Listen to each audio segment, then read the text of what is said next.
this evening, with our fire code, I have to have everybody in the seats, so if you have open space in a row, please move on in. And if you're not sitting in a seat, please make every attempt to get in one. Except the reporters. Reporters are okay.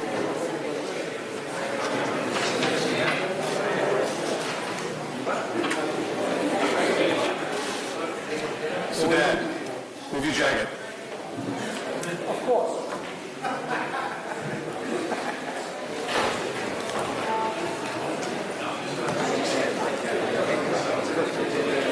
Thank you, everyone. Once the stenographer comes back in the room, we will give this meeting a go.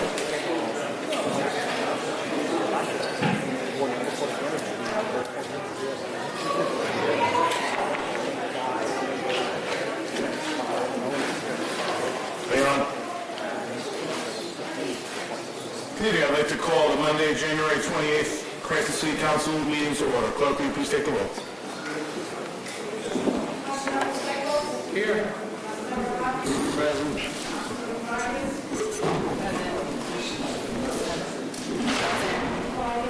Present. Present. Present. Present. Present. If everyone could please rise and join me in the Pledge of Allegiance.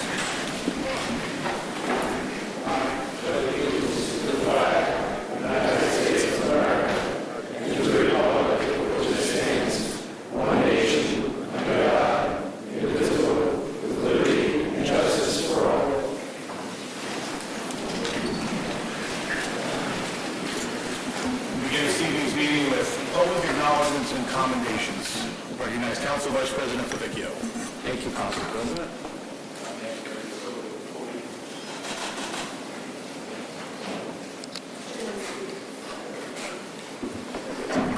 Good evening, everyone. Tonight we'd like to honor someone who has served the city for quite a long time, and that is Judge John S. DeBona. Mr. DeBona served as a probate judge from January 1999 until January of 2019, a full 20 years.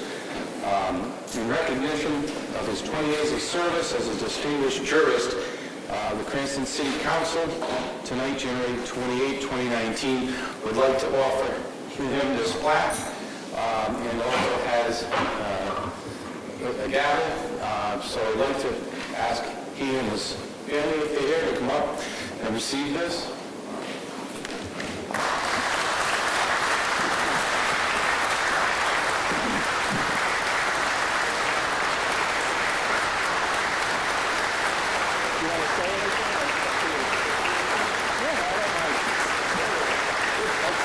John, if you like, he's going to say a few words. John's been a friend of mine for 40 or so years, so. Lawyers always want to say a few words. As a lawyer yourself, you should know that. Just briefly, Council President, members of the Council, thank the Council for the recognition that it's given me tonight for my service for 20 years as probate judge. Also to thank this Council and all prior councils from 1999 through 2017 that appointed me for 10 two-year terms to serve as probate judge. It's been an honor to do that. I think it's a very important function, the role that the cities and towns have as probate courts of the states have on a countywide basis. Every city and town has a probate court, and I think it's a very important function. Also want to thank the Real Law, City Clerk, and all their staff that's worked with me for the last 20 years, especially those who served as my probate clerks, Marlene, Toya, Wendy Beauchesne, Debbie, Tracy Gray, and last one is Shelley. They do the real work here. Again, it's been an honor to serve. I'm glad to see that the appointment that the council made George Capello to serve as the next probate judge. He served as the auxiliary judge for the past 2 years. He served and sat as a probate judge when I wasn't here. I think the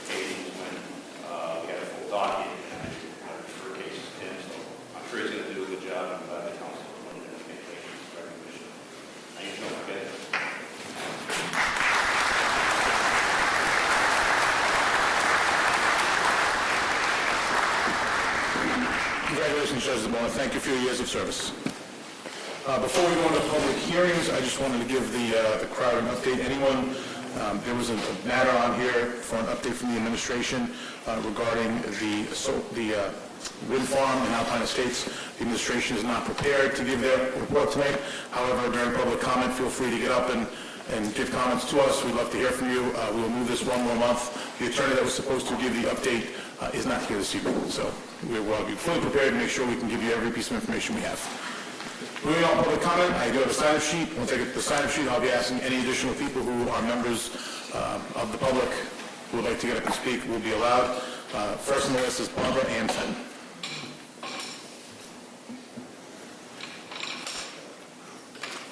Is she on the list? No? Okay, Pauline DeRosa.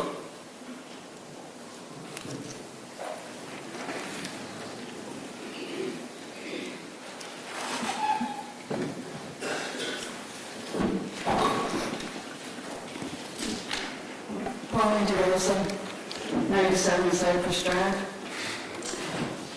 Good evening, President Farina and council members. I'm speaking with reference to ordinance number 12-18-02, zone change for 100 Saconaset Crossroad. First of all, I would like to thank Councilman Paul McCauley for meeting with me.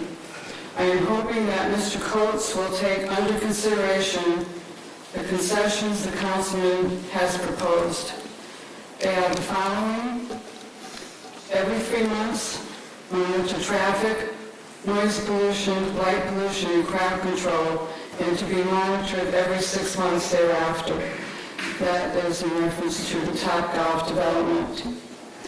As the council members cast their votes for final approval for the zone change for 100 Saconaset, I would like to mention a few items associated with the fountains at Chapel View, a development proposed by the Capignano Group and brought before the Plan Commission meeting on October 3rd, 2017. The original plans for Plat 14, now slated for the development of a Topgolf venue, parking garage, and office retail space, were designated then for 233,000 square feet of commercial space in 3 phases. It would also be anchored by a big box store. At that time, Mr. Strong, City Finance Director, was concerned with additional traffic volumes and the addition of a proposed traffic light on Saconaset. Attorney Robert Murray also expressed concern with the proposal and asked the Planning Commission to hit the pause button and further asked for a workshop to engage the community. Mr. Peter Lapola, then Director of the Planning Department, stated that traffic improvements must be done prior to issuance of a certificate of occupancy, and that Hillside Drive at Saconaset Crossroad should be included in the traffic study. Also included in the traffic study was the failed intersection on Pontiac Avenue from Route 37 West Ramps to Saconaset Crossroad. Additionally, Mr. Vincent, a member of the Planning Commission, was concerned about local circulation of pedestrian and vehicular through traffic. How things have changed in 2 years. No interest in a community meeting, no concerns about an additional traffic signal in Saconaset, and certainly no concerns about local vehicular traffic. And no interest in fixing the intersection from hell on Pontiac Avenue. But all is well, and now we can move on to develop a Topgolf venue.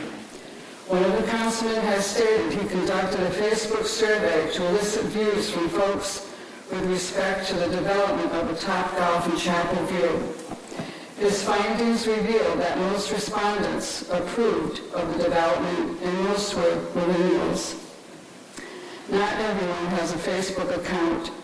The more prudent approach would have been a neighborhood meeting where all residents would have the opportunity to ask questions of their city officials and voice their opinions and concerns. I'm hoping that a Facebook survey is not the measurement employed to determine how one would cast a vote for a development of this magnitude, a development that will have a negative impact on our community. And this would not include the impact of a possible Costco warehouse. City officials have been seduced by the more than $1 million annually projected in tax revenues to the city. At what price to the residents and the communities abutting this proposal? Your duty as council members is to represent and serve your constituents and do right by us. As citizens, we are disappointed with the political behavior regarding Chapel View. Thank you.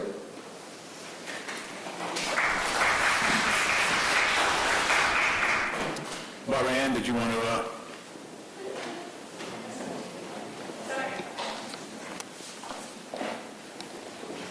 I do have a sign-up sheet, miss, so I'm going to go through the sign-up sheet, and if you're on it, awesome. Yeah, I'd like to, where is it? Do you have the sign-up sheet? I do. Once I get through it, I'm going to ask members of the public to come up, and then you can come up. Awesome. Apologies for before.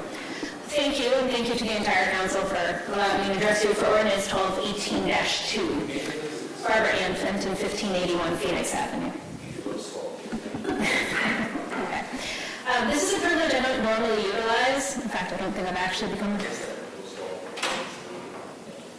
Absolutely. This is not a privilege I normally take advantage of, especially with Alan becoming mayor. But this is a project and what the development will mean for the future, what this says to future developers, that is quite important.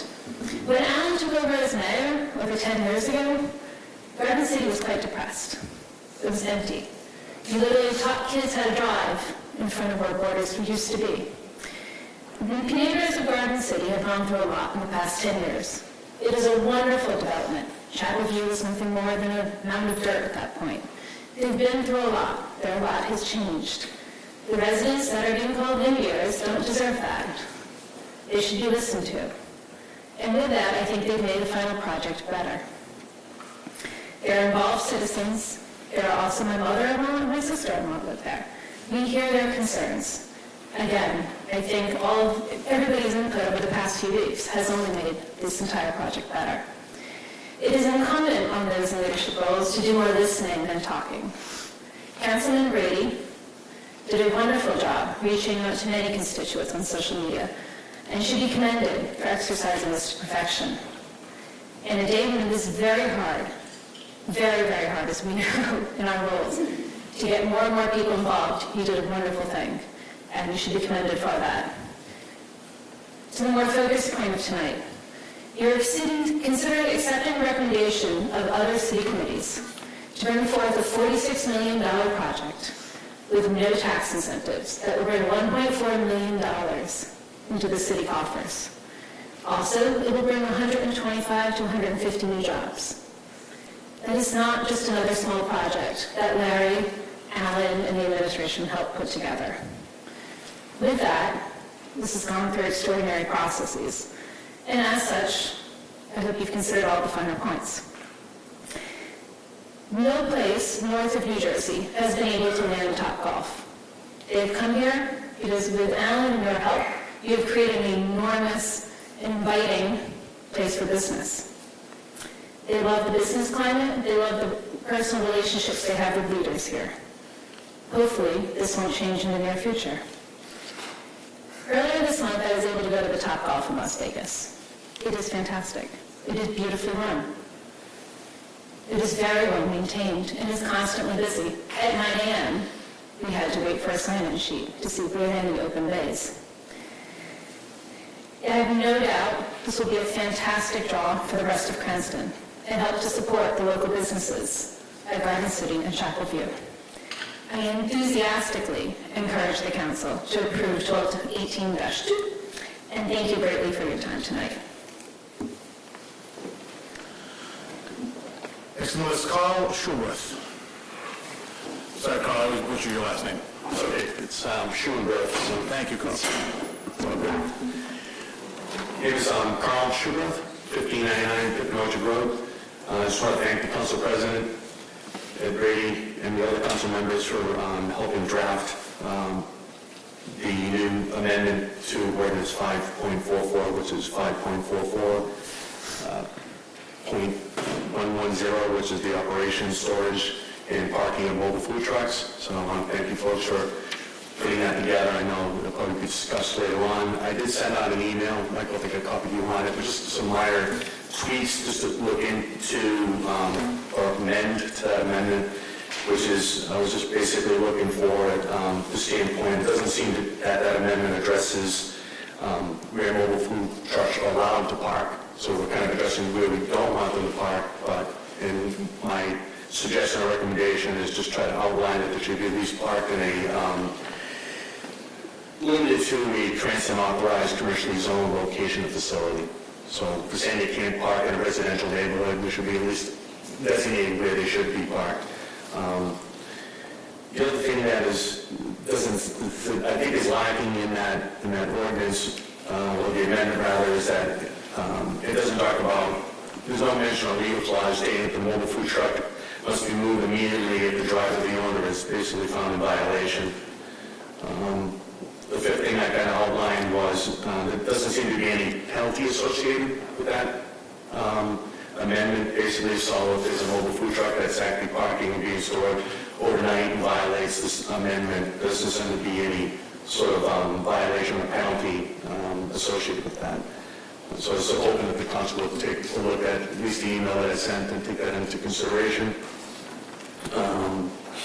The next piece really that I sent in an email was just item number 6, which just in regards to this amendment of Section D, storage and service of a residential property for this amendment was basically who's responsible for the enforcement of mobile food trucks in a residential neighborhood. How does that enforcement process workflow actually look like at work? And what is the burden of proof for a Cranston citizen making a claim that this amendment is being violated? So that's what I sort of outlined in a separate email to the council, and I hope you take those suggestions or recommendations into consideration. Thank you, Carl. For the record, this is, at the end of the meeting, we get voted on to get sent to committee for a full hearing. So at the full hearing on February 14th, we can take up things like amendments, ideas you had. But I definitely got your email. Thank you for... Thank you very much, Council. Appreciate it. Council Vice President? Point of information, Council President, all in new business, I think it's somewhat confusing to the public because none of these items are going to be discussed tonight by us. So I think that, although we encourage comment, these are things that we cannot address tonight. So, and there's a large list, so, and we may forget until it does get to the committees, the appropriate committees, and the full council again, perhaps the end of next month. So. Yeah, I have the email, Councilman Vice President. I will send it to you so you have it for your ordinance committee meeting for your review. The next two speakers, Anish Remain and Joe Hardy. Normally I would make them wait till the end of the meeting, but it looks like it might be a long night, so I'm going to allow you guys to come up in the first section of the meeting and discuss your resolution, which isn't going to be voted on tonight, but will be sent to committee. But since it might be a long night, I don't want you waiting until 10 o'clock to speak. So Anish Remain, come on up to the podium.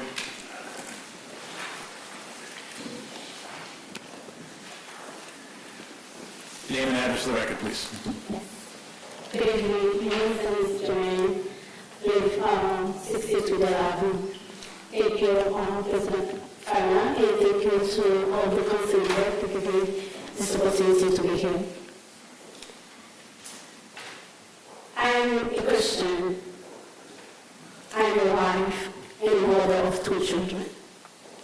I stand before you tonight. This evening, I said to strongly support the resolution introduced by Councilwoman Denise Vargas and Councilman John Donegan. This resolution will be to encourage the Rhode Island General Assembly to pass the Reproductive Healthcare Act, H. 5127. This bill is about the health and safety for women, including the right to legal and safe abortion.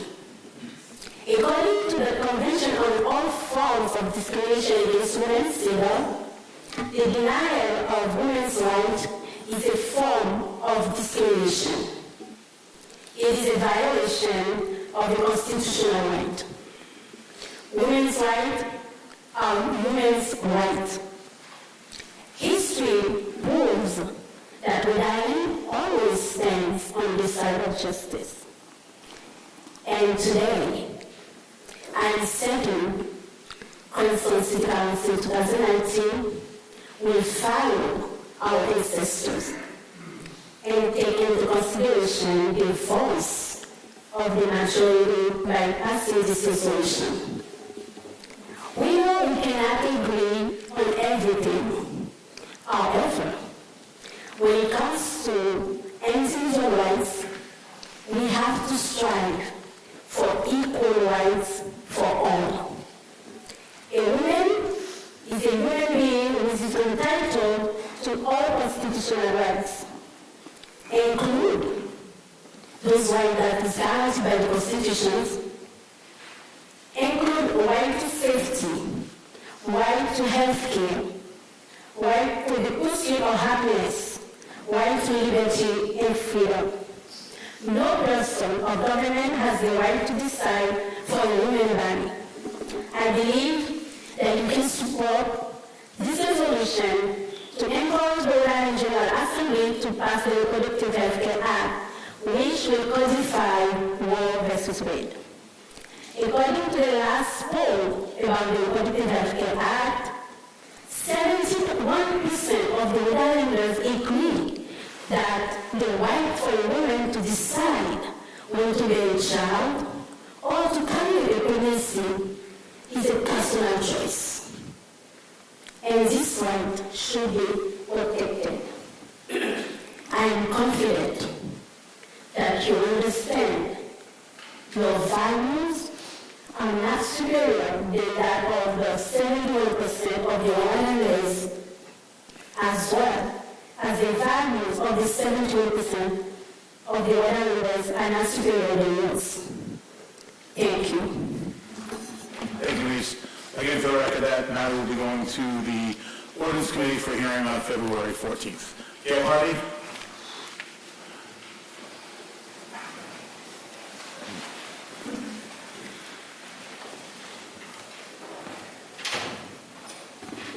Thank you, President Freeman, council members. I too am speaking about the Reproductive Health Care Act. For the past 5 years, Gail Harvey, 455, the Shanticat Valley Parkway. For the past 5 years, I served as a volunteer lobbyist, unpaid, for the Rhode Island chapter of the National Organization for Women. And why have I done this? Because I've lived in a world where women had no rights. When Roe v. Wade was passed in 1973, women could breathe a sigh of relief. We finally had a choice. I really applaud Councilwoman Vargas and Councilman Donegan for bringing this up, because I've been at the State House for 5 years, and I know this is not an easy decision. It's a very hard decision. I talked to my state senator, and she said, I want to be able to go to my church. I don't want to be chastised for a vote. But I think in passing this resolution, you will be helping the rest of the women in Rhode Island understand that they are valued. We can no longer depend on the Supreme Court, as we did 46 years ago, that we have reproductive rights. The makeup of the Supreme Court does not give us the confidence that this right will not be taken away. Our founding fathers decided that our government would be secular, and that's the way it should be. But we all live in the world, and I understand, and most of us do, how religious views can come in and affect things. But what it can affect is a woman's right to choose. And why does a woman have an abortion? The Guttmacher Institute says, and they're right, they're the foremost people on this, it's mostly economics. I can't afford to have a baby now. I'm studying to be a lawyer. I'm studying to be a doctor. I can't interrupt my studies. I'm in an abusive relationship, and I can't have a baby with this man. There's so many things that affect a woman's life. And I'll tell you this, I stayed home for 10 years and my Social Security looks pretty sad compared to my husband's because it interrupted my working life. And it certainly affects women in their decisions when they can have a baby. I really urge you to pass this, as difficult as it may be for some of you, to come to that decision. Women have rights. This is one of the most important rights we have. It's not something that women undertake easily. No woman in America wakes up and says, oh goody, I'm going to have an abortion today. So please think this over and please pass this resolution for the 71% of women in Rhode Island who needs protection. Thank you. Thank you, Gail. Ray Prada.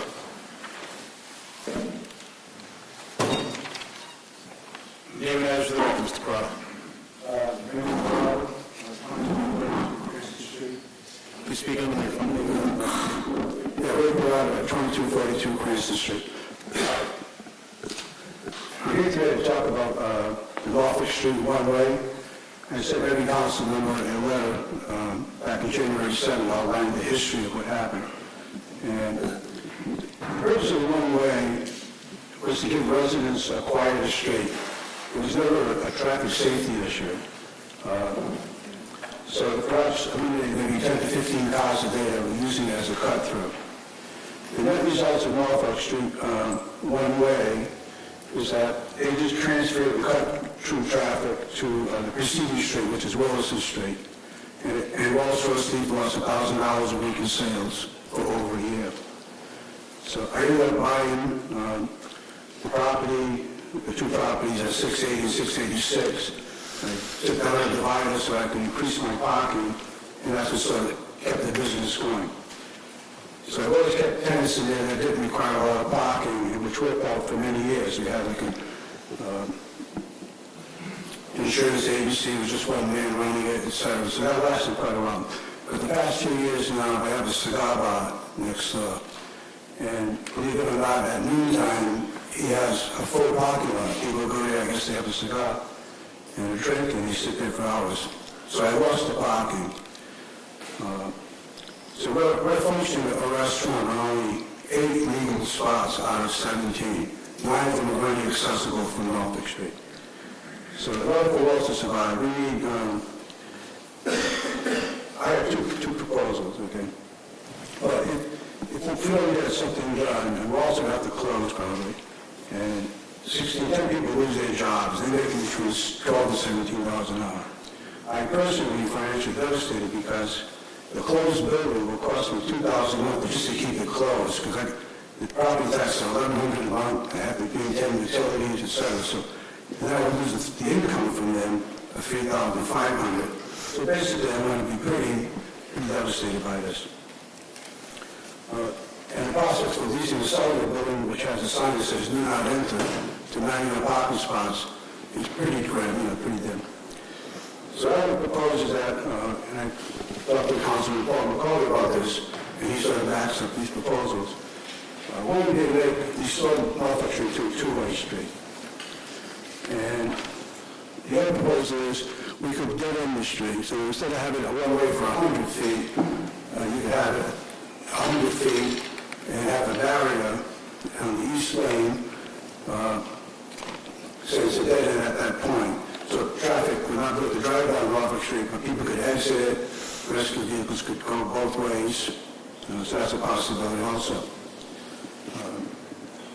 I also want to point out too, that I was assured by the city council when they passed this resolution, they would do nothing to hurt my business. But they made that ordinance go through, making it a one-way. They just did it. They went back in their word. So that's where I stand now. Thank you, Mr. Prada. For the record, that issue is not before us tonight. I know Councilman McCauley has it on as one of his items to discuss, so I thank you for getting up and speaking, and we'll hear from the administration on any updates. Robert D. Murray. Name and address for the record, Attorney Murray. Robert Murray, 21 Garden City Drive in Cranston.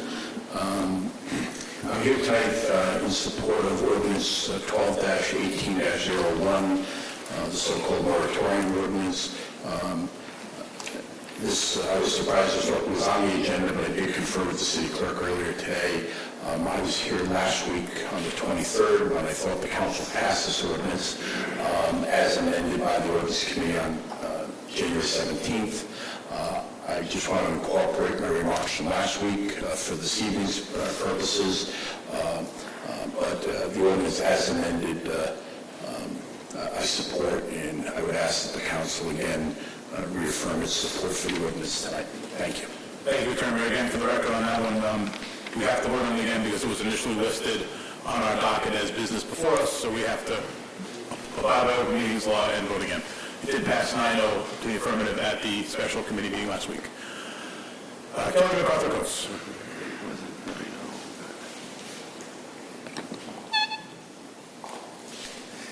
Mr. Council President and council members, I'm proud to stand before you again to propose major investment inside the city of Cranston. So I'm not Alfred Carpinato. I'm proud to represent his trust in the company. And we are committed to Cranston and double down on our bet and have brought a national tenant. I have with me 2 articles to give you. The first article mentions the Whole Foods effect. So I encourage you to do that homework and look up independently. But I'll give you 4 articles on it. There are 4 different national real estate firms state the impact of the Whole Foods at Trader Joe's and other tenants. There hasn't been enough research done on the Topgolf effect, but I'll tell you that it will be the same. And I can categorically tell you that there is a Topgolf effect for office tenants. So I'm left with currently 307,000 square feet of office space where citizens left the community. It's a tale of 2 cities. In Johnston, their tax treaty is $250,000 a year for 400,000 square feet and nearly $300 million in investment. Their taxes are fixed for 20 years. The taxes for the development we propose be increased, normally through the regular process, that they be set by the assessor, and they increase over time. That's a major tax rateable for the community. We're proud to invest in the community. I have lots of professionals here that are prepared to speak to the council. There's been testimony completed at a site tour, at 2 planning commission hearings, 3 including the site tour, and at the ordinance committee. However, tonight I have all my design professionals as well as a representative of Topgolf here to present testimony to you tonight, should any members of the council so wish that. I'll just conclude our presentation by stating this council is comprised with some different members, passed the zoning on this to provide for office and mixed use. We propose to develop an office and mixed use development. We'll work with the community on all reviews after the project is operational. Every project needs to be tweaked, but this is a project that's been studied. The science is there, and it works. It will reduce traffic. This will be one of the only times in your career when you can do that. In my 30 million years of a career, this is the first time I've ever been able to say that to a council. This reduces traffic and simultaneously significantly increases taxes. We're here, we're ready, and we're committed. Thank you. That concludes my list for the evening, so I'll ask anyone else who would like to speak, please get up one at a time. Name and address for the record. Good evening, Mr. President.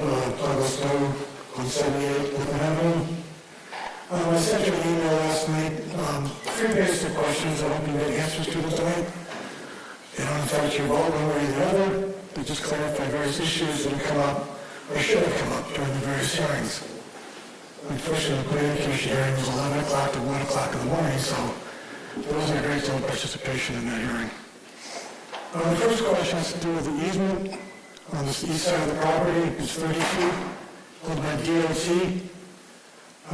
City Council approved a resolution in 2012, kind of a section to be part of the bike path extension. The comprehensive plan calls for a bike path in the area as well. So I have to know what kind of protections are being put in place tonight to protect that easement so it can be used in the future time for that proposed bike path. There should be something in writing, not just vague promises. The second one has to do with the proposed regional plan that was submitted to the Planning Commission in November. I sent you everybody a copy. But it identifies the woodlands west of Chapel View as future development area. And I'll ask somebody from Carpinello Company to explain why they put that there. Those woodlands are part city parkland, given to the city in 1981, restricted to recreation or conservation uses, no other. So why they have that on this map is a surprise and concerning. They have plenty of land in Cranston to develop. They don't need to look at our parklands for future projects. So I hope they clear that out. And finally, this issue of 15 trees. I understand this was discussed at the last hearing. This may seem trivial, but this has been going on for almost 3 years now. And we've had, as I mentioned in my email to you, we've had promise after promise. This is 15 trees that got down in front of Motorcycle Asset as part of their redevelopment of the stone wall.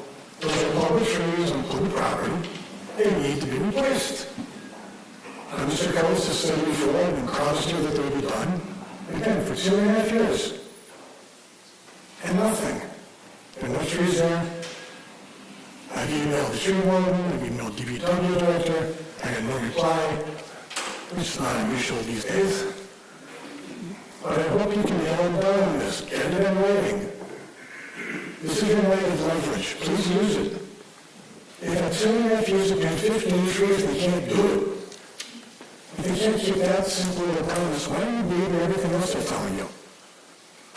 It's not hard. We have plenty of trees in the area. There's plenty of public land in Cranston that needs new trees. They could have done this a long time ago. I'm tired of talking about it, but there's no other choice. You know, I told this when I was chair of the Conservation Commission. And got nowhere. So hopefully tonight, we'll get something done. Get it in writing. What I'd like to see is the Conservation Commission giving the authority to choose the trees and plant the trees on public land with the assistance of the tree warden. And Carpinello can pay for it. You're going to give them a very, very nice financial windfall tonight. So they can afford those 15 trees without complaining about it. Thank you.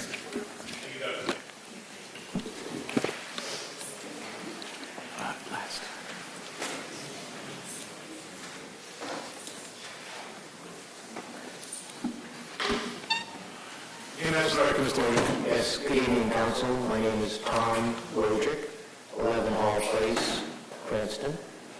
Again, I'd like to speak about the Top Golf project. And I've heard a number of things this evening. First of all, I was super impressed as I walked in with the neon sign that Cranston is open for business. I guess it was kind of a metaphor and reflection of what Top Golf will look like for the people in the Garden City area, these bright lights. And I think the message that Cranston is open for business, but it's really not open to listen to its citizens and residents, to really listen to them. It's interesting, a woman gave a testimony in favor of this project. And she made a comment about being in Las Vegas. And I thought, wow, that's a perfect place for an entertainment center this large, Las Vegas. Gaming, play, millennials, go out and have a good time. But then she also said that at 9 o'clock in the morning, you had trouble getting a reservation. And we've heard over the last few months that, don't worry, our traffic studies say there won't be any traffic at that time. Our business doesn't start till 5 in the afternoon. I found that very interesting. As I said during the ordinance committee, That's science. Their studies on traffic are not science. They're the best guess. I also heard this person say, with Alan's help. You know, I think Alan must have provided a lot of help for this project. It was in, October, I heard the president of this council say that we didn't have to worry about a top-golf venue. So many citizens decided that they didn't have to worry about this. And we were left unguarded, unprotected, and we didn't have time to respond. With Alan's help, I almost secretly sold or leased a public park. With Alan's help, finally the citizens caught wind of it and were able to stop it. With Alan's help, we almost had a toxic gas station that ruined the quality of life in the Edgewood area. With Alan's help. So I don't feel any comfort when someone tells me about Alan's help and what he's done for the city and how much he's probably put into this project. Matter of fact, it makes me very worried. The last thing I'd like to say is I think that saying Cranston is open for business, the most disappointing thing about this whole project is that the residents and citizens have never been fully made aware. We've never had an opportunity to sit with you and talk to you and time to organize, as this office is this room is probably filled with, I would say probably over $1 million in salaries with the top golf people. We don't have that kind of power. We don't have that kind of mobilization. But that's what we're fighting for, and we're asking for a timeout. Give us some time to get ourselves together to really talk about this. Look what's happened. You're taking a moratorium on solar farms. You have Alpine Village. You have a number of things where we're just moving too fast. Massachusetts has 10 years of study on solar farm siting. And we're going to make a decision in months. Why aren't we taking all of that knowledge? Mr. Robert Murray at the Ordinance Committee meeting said, and I think Doug just said too, this is your last chance. You let this go through now, it's done. And we don't have time to make the adjustments.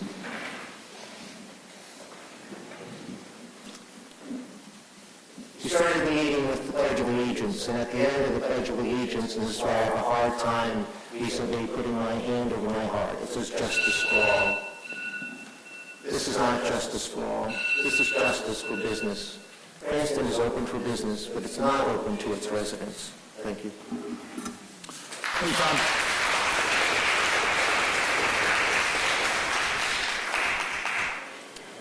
Good evening. Name and address for the record. Helen Schwee, 27 Farm Street, Cranston, Rhode Island. And I would like to say I've been here many, many times, and I've always felt listened to, and I've always felt like you've cared. We may not always agreed, but I have always felt like you cared what I had to say when I stepped up here. And having said that, I just had to say that because it is justice for all. I believe in the Pledge of Allegiance. Having said that, I was for Topgolf before. I've heard nothing that has changed my mind. I don't know why we want to muddy it up or anything else. It's a gift. I thank the Topgolf people for keep coming here. I thank Mr. Coates for bringing it, and whoever else had a part in it, I would like to thank them. So please don't muddy it up with amendments and this and that. Let's get moving. Let's get it built. Let people see that it's a wonderful thing, not a bad thing, and let's the tax revenue come in. There is no negatives here. This is a no-brainer. Thank you. Thank you very much. Anyone else to speak right tonight? Seeing none.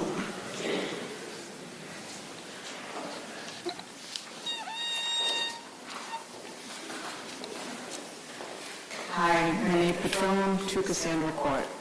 I'm going to change topics just a tad, just to ask some questions of you guys about the wind turbines that I know is not something that we're talking much about tonight, but I really want to thank you for letting us speak and to speak with you guys and ask questions, because I know a lot of other communities are not able to do that, so it's really kind of important for us to feel we can talk to you.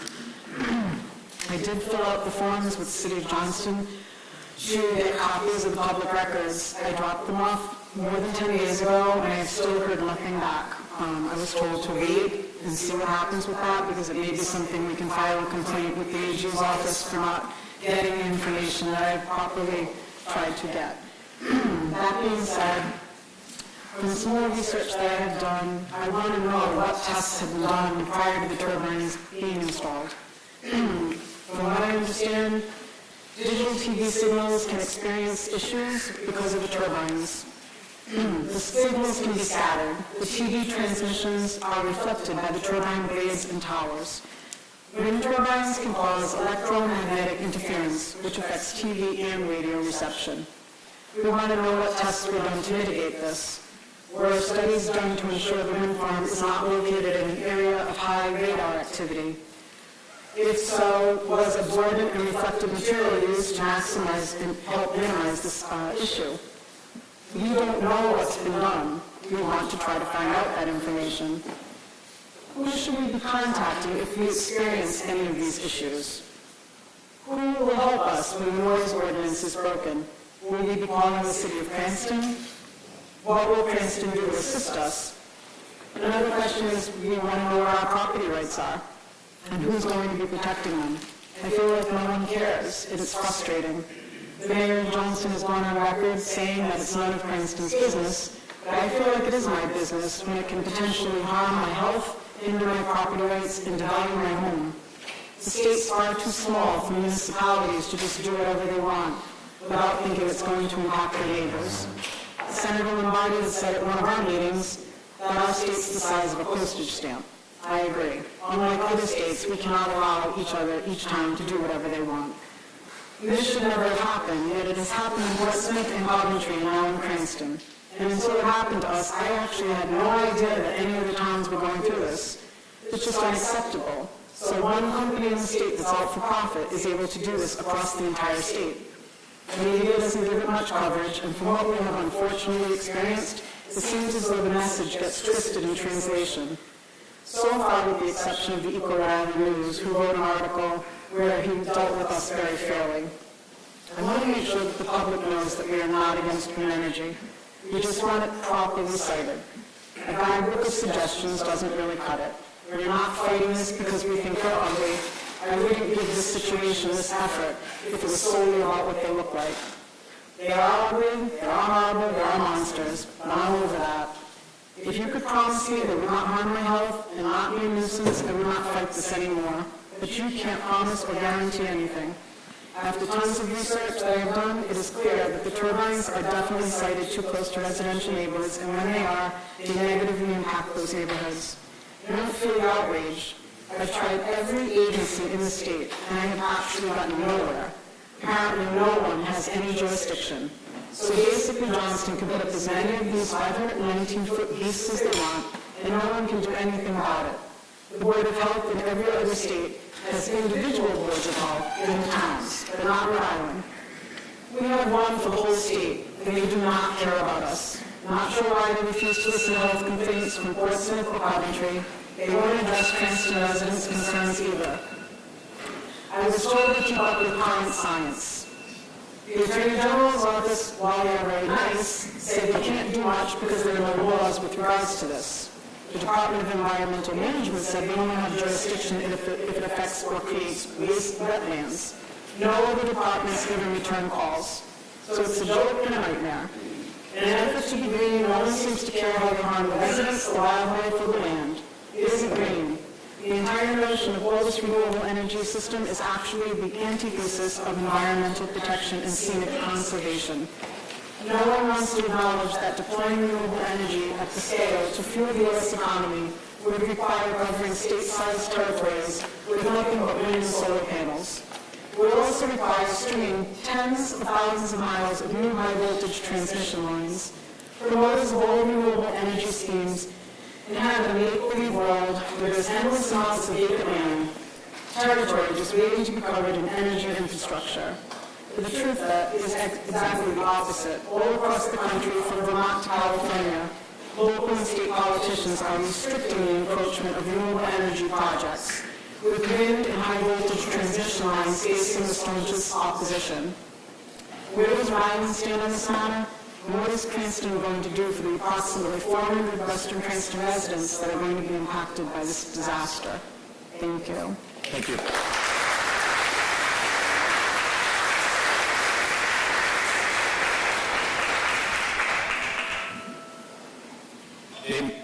Name and address for the record, please. Good evening. My name is Justin Luna. I'm from 51 Country Lane, Cranston, Rhode Island. And here's my first time speaking at an event like this. I'm a lifelong Rhode Islander, born and raised. I was educated in Rhode economics. I'm a business owner.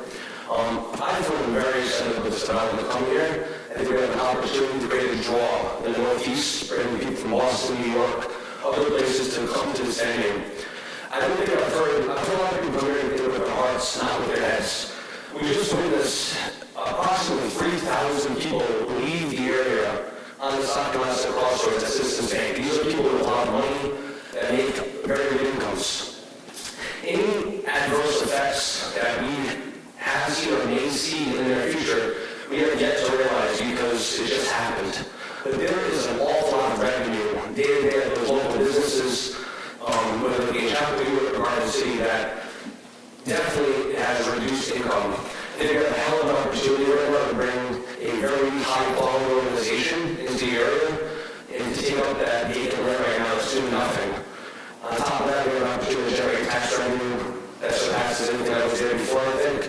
And I think this is a fantastic idea. While there might be some burdens that come from it, I think the gross impact is going to be excellent for the area, and I think we'll be grateful to get it. Thank you. Thank you. Anyone else to speak on any document matters? Seeing none, that portion of the meeting is now closed. Resolutions, there are no resolutions before us this evening. Report of committees. Finance Committee, Council Vice President Vivekio. Thank you, Council President. The first item that we discussed was 12-18-03, ordinance ratifying the school committee's collective bargaining agreement with Rhode Island Council 94, AFSCME, AFL-CIO, Cranston Public School Employees, Local 2044.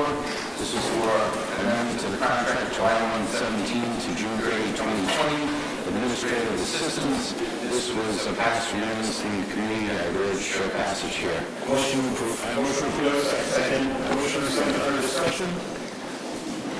Seeing none, let's please take a roll. Yes. Yes. Yes.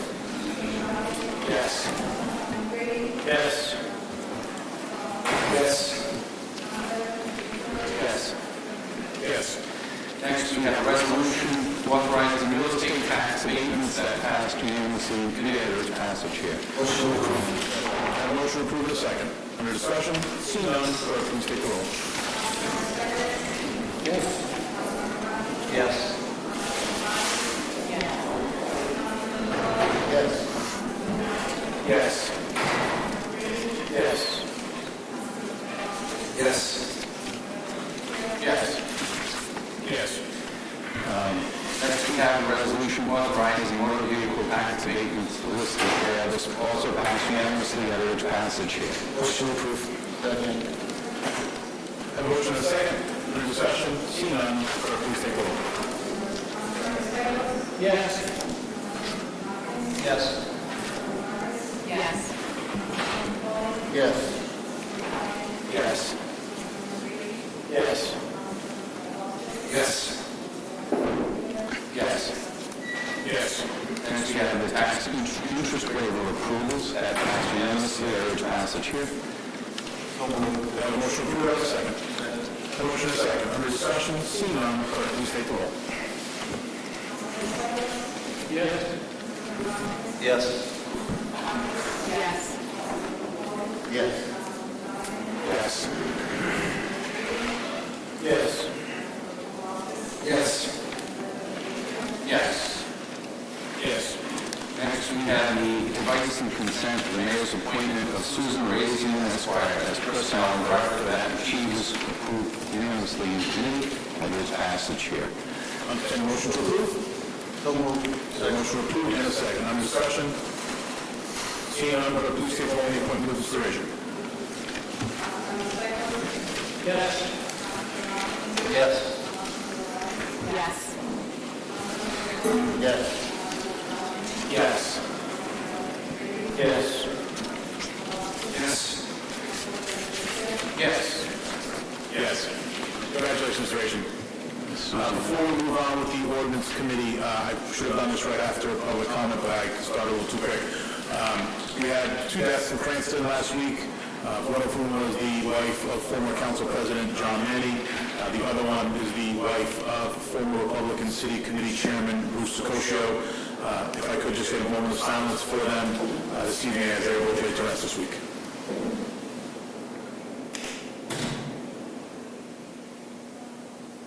Thank you very much. Our thoughts and prayers go out to Council President Manny and Bruce Sicoscio for their family's immeasurable loss. Moving on to ordinance committee. Thank you, Mr. President. Thank you, Council President. First, the ordinance committee addressed 12-18-01, the ordinance placing a moratorium on solar farms pending review of zoning and performance standards, sponsored by Council President Freeman and Councilmember Brady. This was passed unanimously in committee. I urge passage here. Motion to approve. Motion is second.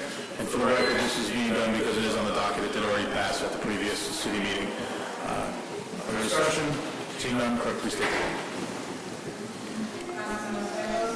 Yes. Yes. Yes. Yes. Yes. Yes. Yes. Yes. Next, we entertained 12-18-02, ordinance amendment of Chapter 17 of the Code of the City of Cranston, 2005, titled zoning. Zoning change 100 Sockanasset Crossroad, petition filed by 100 Sockanasset LLC. This was passed in committee. I believe it was unanimous after lengthy hearing. I guess we'll entertain a motion. I will entertain a motion to approve. Motion to approve. Second. And then motion and a second under discussion. Before we begin discussion, I would ask if you have questions for Mr. Coates and his staff, we should do those first, only because I'd like to get to those before we start making statements on plus or minus the project, just to ask any questions you may have. So, nothing ready. I just want to ask Mr. Bowling exactly where he wanted the trees to be planted, if that was okay? Yeah, that's a good question. I think it was the suggestion that was to work with the tree warden and allow the tree warden to figure out a place to put them. The Conservation Commission should work with the tree warden and find public land. And then it's trees. They have plenty of land in the city that can, use them. So it shouldn't be difficult. So.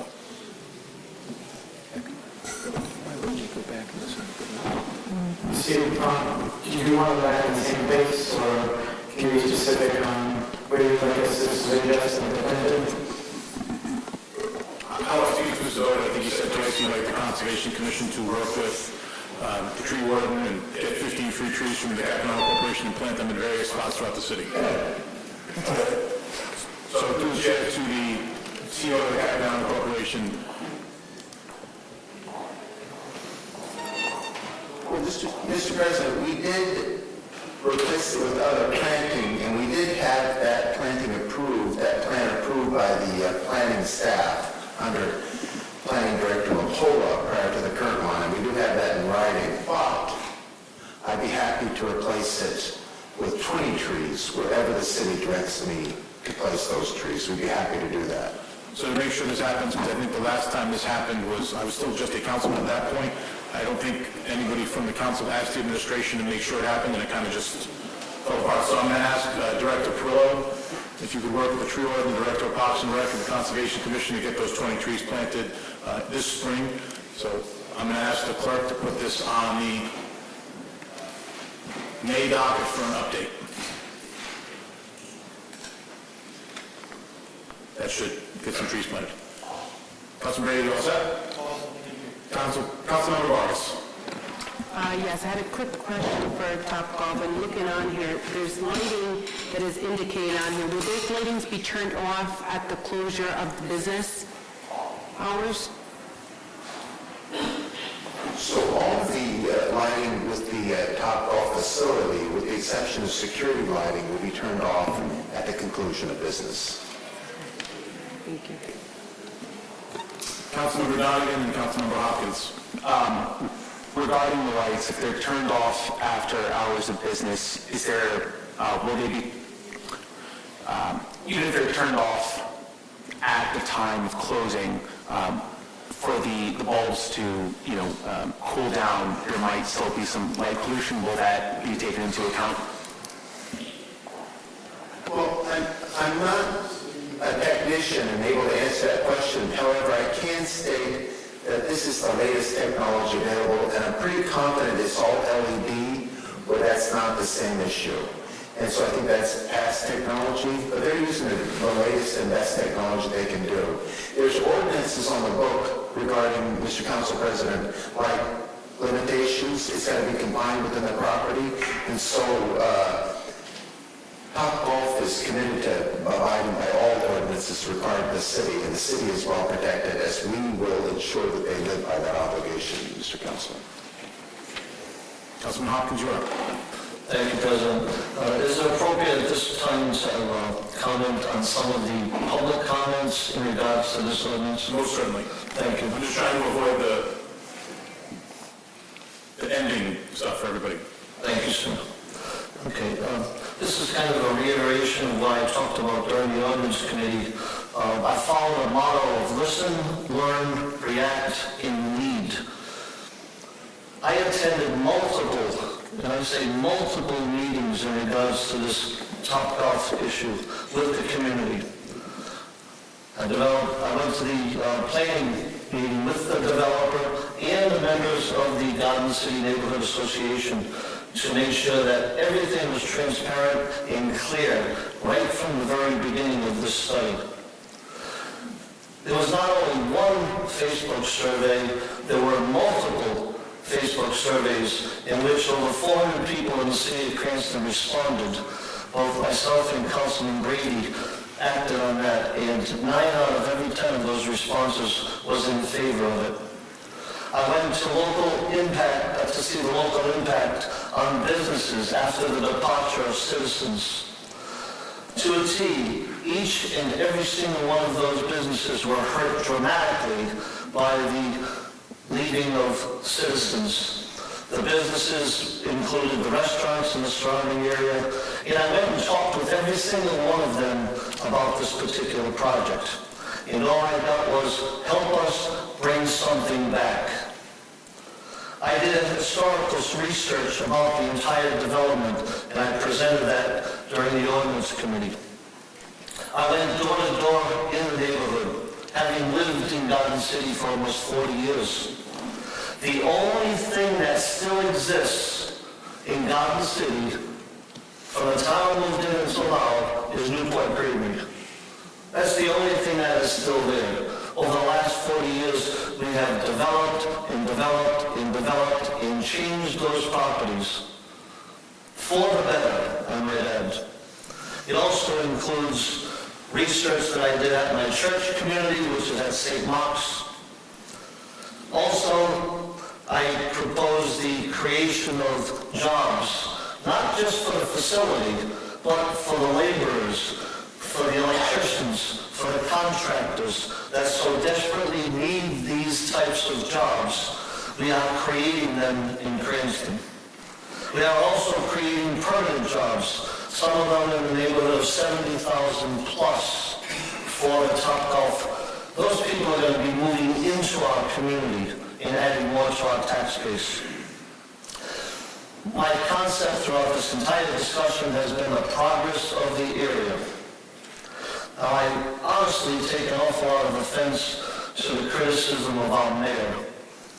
Alan Fung has been and still is one of the best mayors this city has ever seen.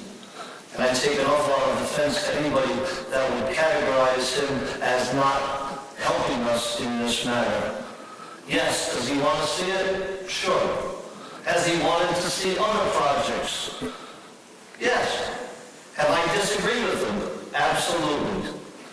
But I take offense that anybody would criticize him on this project. This is good for our city. This is good for our tax base. This is good for our citizens, and I wholeheartedly support it.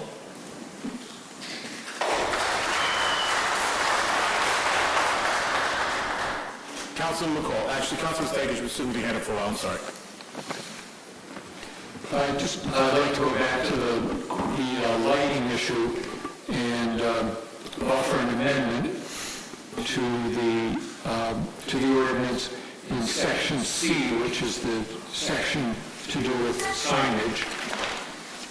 And as it's written now, the very last sentence in the ordinance says, signs are allowed on all exterior faces of the building. And what I propose is that after that sentence, so it would be the last sentence in section C, this sentence be added. All exterior lights, except security lights, will be turned off when the facility is closed.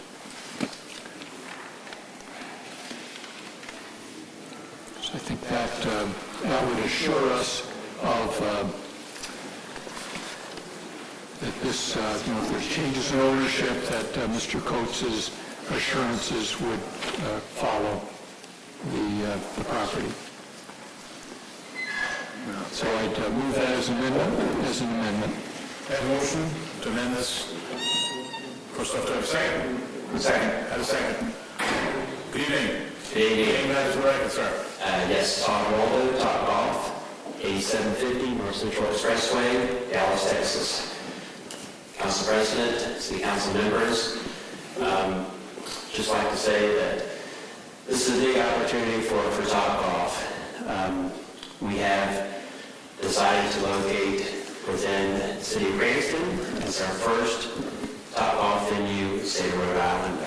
It will result in a lot of economic development opportunity, job creation, and the responsible redevelopment of an existing commercial shopping center. We are very thankful for the support that we've received to date from the Planning Commission and the Ordinance Committee, and are very hopeful for full support tonight at the Council. I would like to clarify one issue that's been brought up regarding lighting. It is true as what Mr. Coates described, as there's some security lighting that remains on after business hours. There also is some lighting that remains on for maintenance purposes into the evening hours, usually 1 or 2 hours after the facility closes. That is for the ball collecting operation within the outfield, and also for any repairs, anything that has to be done within the playing surface itself. That is usually limited to 1 to 2 hours after the venue closes. Just wanted to clarify that. All of the lighting that is used to illuminate the outfield playing surface is high technology LED surfaces, so all of that lighting levels are contained within the venue, within the parcel of land, no light pollution. We can control those light levels as well, and we'll do so to minimize any type of disturbance or light impact off the premises. So just wanted to clarify that for some of the questions that were raised as part of this discussion. Thank you. So before you move away from the podium, Councilman Stichels' amendment, shutting lights off at close for just security would not be doable? Yeah, I would like to clarify that for maintenance purposes as well, those lights would have to remain on for a certain period of time, and I'm estimating 1 to 2 hours after business hours. Thank you. Yes, thank you. Council Vice President Favicchio, then Councilmember Paplowski. Through the chair to our solicitors, what does our current ordinance say, if anything, about this issue? I know the signage, we have the signage ordinance, I don't know if it mentions lighting at all, or when it needs to be turned off. I just wondering if you had any thoughts on that, and whether there would be any violation if it takes an hour or two to make repairs and then shut the lights. Looks like the solicitors are jamming, so while they figure your light question out, Council Vice President, I'll move on to Councilman Paplowski, assuming you're not going to lead the question. Hey, Mr. President, I do not have a legal question. Just the way the discussion's going right now, I don't think I'm going to support this amendment. Topgolf has stated that lighting is the newest technology, and it's going to stay within the facility. I just think this is too overbearing, and this is a big investment in the city. They're going to go follow the current laws that are on the books. I just don't think that at this time that this amendment's necessary. Thank you. Thank you, Councilman McCauley. Thank you, Council President. This could all be possibly cleared up. As I spoke with Mr. Rocher and Mr. Coates at the ordinance hearing, it seemed like everyone was in agreement to being a good neighbor, so we came up with a simple solution of after the Topgolf, if and when it is approved, 3 months after, get together with the neighborhood and see if there are concerns with, i.e. lighting, noise, things of that nature, and rectify it as a good neighbor act. And I think that Mr. Coates was gracious enough to assure us that wouldn't be a problem with them, and it seemed like Mr. Rocher was very happy with that agreement also. Thank you. Yeah, as a point of information, we do have a Safety Services Committee, and we have called many businesses in the city in when they're not doing what they're supposed to be doing, i.e. With lights, with noise. We had no issue with supporting our residents with things like that. So I'm sure if there was an issue with lighting or noise, we would have them before this committee. Councilmember Paplaskas? Just have a quick point of information. On the next page, there's a section called lighting that addresses that. That says that it's not going to spill out onto abutting property, so it's already something in here that we're voting on tonight. Thank you, Councilmember. Councilman Stichels. All right. I'd just wait until the solicitor talks, but I probably will amend my amendment. Councilman Vargas. Yes, thank you, Council President. Just so I know on here, I don't see it on here, but what is Topgolf hourly wage, starting wage for their employees? And I was told at the Planning Site Commission, which I attended, but I'd like to put it on the record if possible, please. Yeah, sure, we can provide some of that information. I don't have all that economic data on me right now, but we are talking about creating 400 to 450 jobs of those 125, 150 full-time jobs. We can provide data to confirm your requests at a later date. I don't have that on me, but they're very well-paying jobs.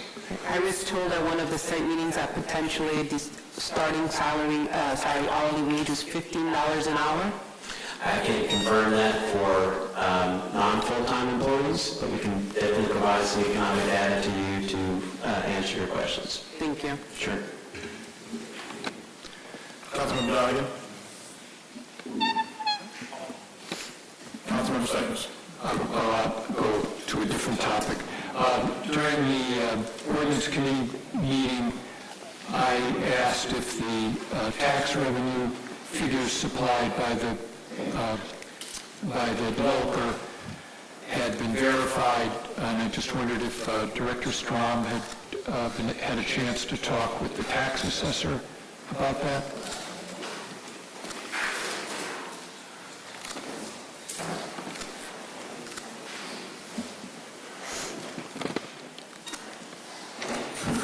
Councilman, this is the first time hearing about it. I was not asked to check with the tax assessor. I was not at the ordinance committee meeting.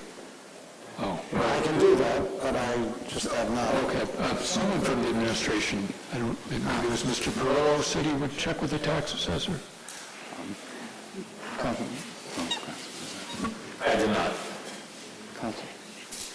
Council President, point of information. Thank you. To assist Councilman Stichels, I asked the CEO at how much the investment was going to cost, and I thought it was $25 million.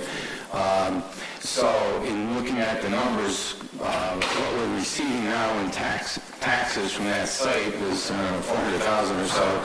And the increase in value alone, just in the real estate and the building value, I think corresponded pretty nicely to that figure, that $1.1 million increase.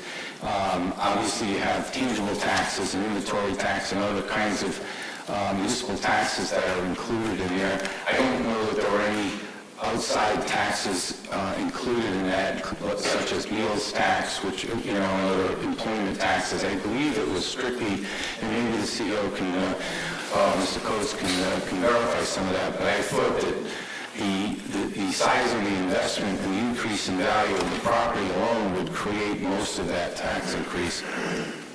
Thank you. All right, so we have a motion on the floor and a second. I'll let the council kind of do a little talking on the side just to pass the time while lawyers look into it.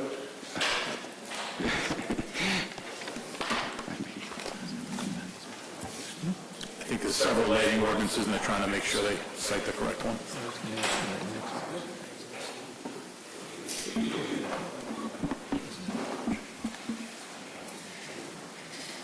So, Council President, through the Chair, to Vice President Favicchio, there are indeed a few sections that pertain to lighting. What I'm gleaning from the various ordinances is that exterior lighting has to be shielded, or it has to be reflected, so that it's as contained as possible within the structure or the unit or the area that we're speaking about. It just says, it's pretty general the way it's worded. It just says it should be refracted so as to minimize and distribute the light to minimize glare.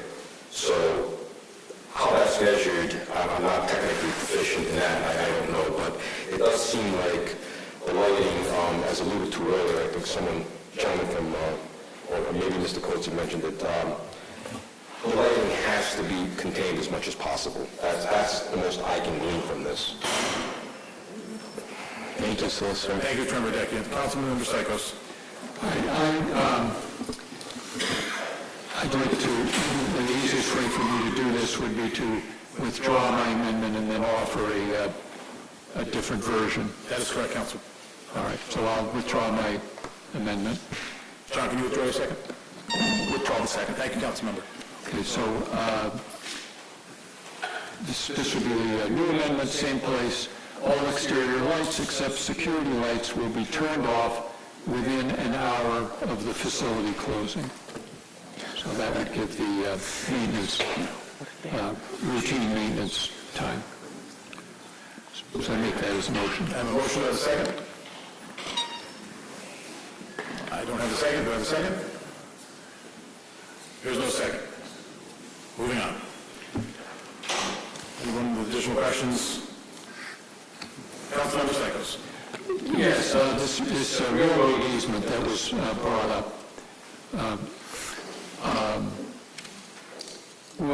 I guess the planning department, is the planner still here? Director Pizzullo, thank you, is still here. Jason, any information you give us on the easement regarding the former bike path area that was supposed to be set aside?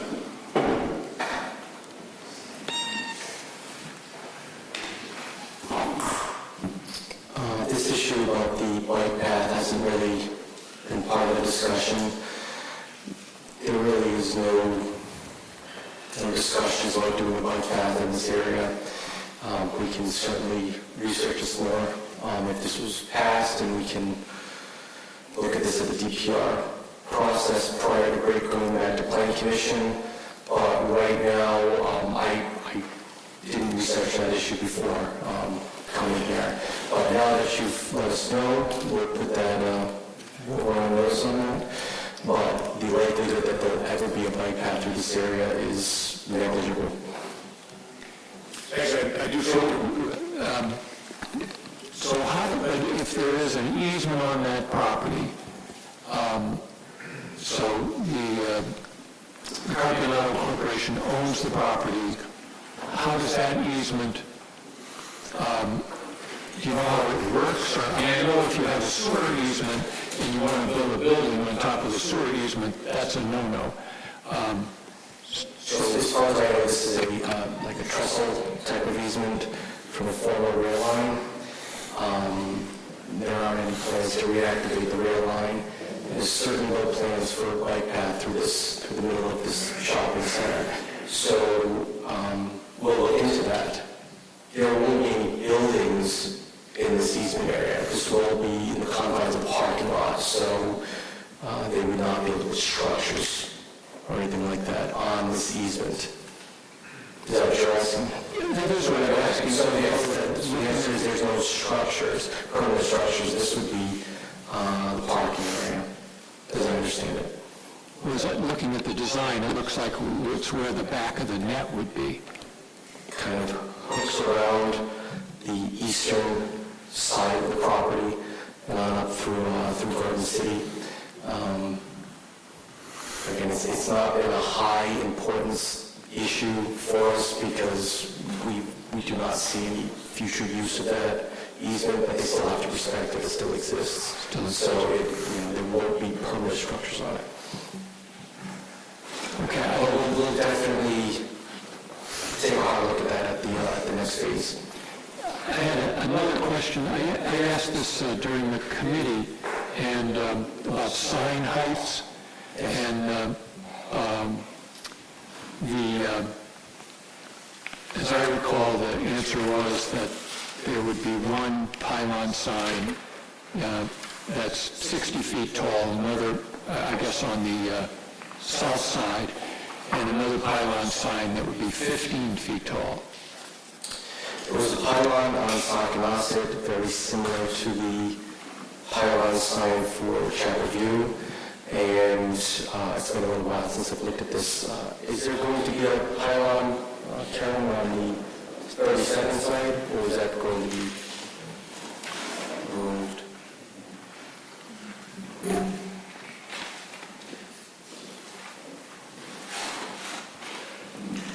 There was a request for pylon on 37.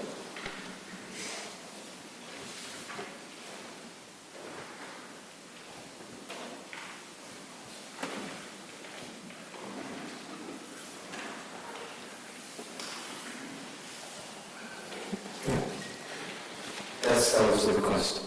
Okay, but I'm interested in the heights. 60 and 15, am I correct about that? Yes, it would be 60 foot.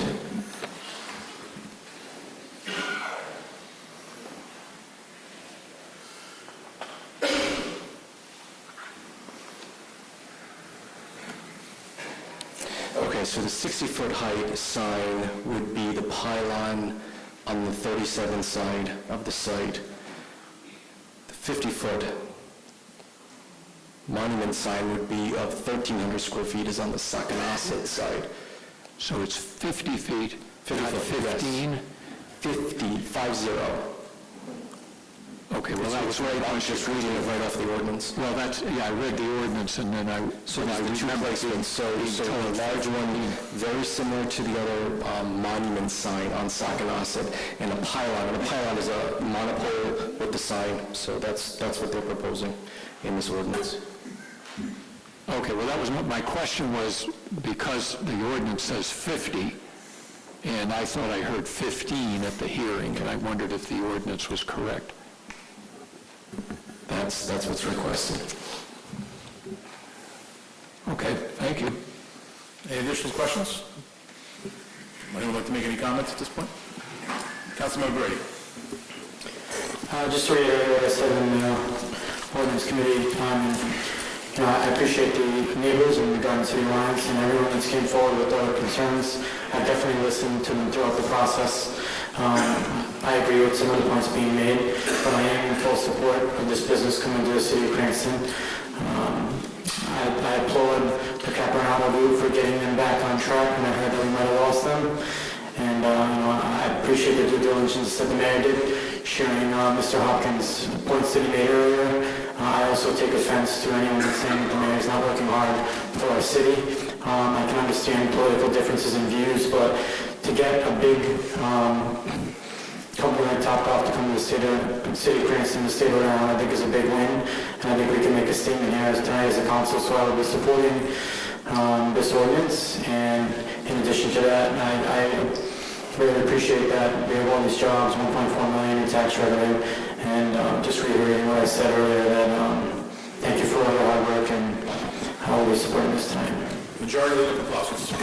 Thank you, Mr. President. You know, this is my 5th year on the council, and this project with Topgolf coming here really feels like a once-in-a-lifetime opportunity as an elected official to have such a great project come before us. The jobs it's going to create, the tax revenue is going to be bringing the great jobs, not only the construction jobs, but the jobs that it's going to employ the employees there. So I will wholeheartedly be supporting this. I'm not going to echo the same comments I said in the ordinance committee meeting, but I'm just really happy that Topgolf chose to come to Cranston. It's going to be a destination for families to go to, and I will be voting yes. Thank you. Thank you, Majority Leader. Councilmember Donegan. And then Councilmember Farkas. Thank you, Council President. Like the other council members, to reiterate my comments from ordinance, initially, this was something that I had serious hesitations about, but given the information provided to us, it is something that I will support this evening, and that is taking into account all of the public testimony. And I do sympathize with members of the public in their frustrations. Specifically, I've heard some about the Planning Commission meeting in which conversation or discussion on this didn't occur until 11 p.m. and went until 1 a.m. In my opinion, that isn't right. But having taken comments from the site visit, online, ordinance here tonight, and the information before us, I think this is going to be a good addition to the city. It's a lot of revenue that we can't just simply turn down. It's going to create jobs for the laborers. It's going to bring more people into the businesses surrounding the area. So with that in mind, I will be voting yes. Councilmember Vargas. I'd like to thank both parties for being here and for taking the time for the residents of Cranston to definitely email us, to reach out to us to let us know your concerns, both pros and cons. I was not present at the ordinance committee, but I was present at the planning site meeting that took place on a Saturday morning, and I was also at the meeting that the planning board had also to late night. I'm a councilwoman for Ward 1. It's definitely out of my ward. But I am still a council where my vote is still considered applicable to the entire city. I was approached by a couple of residents of my ward and said to me, I hope that you vote against it. This is exactly the same as Cumberland Farms. Well, I disagree, respectfully. It is not the same as Cumberland Farms. We had Henry Street directly behind where the proposed Cumberland Farms location was going to be. Echoing what the rest of my colleagues here in the City Council have said, Topgolf is not requesting a tax break. They're not asking for much in exchange back. But one thing that I would hope that they consider would be hiring Cranston residents.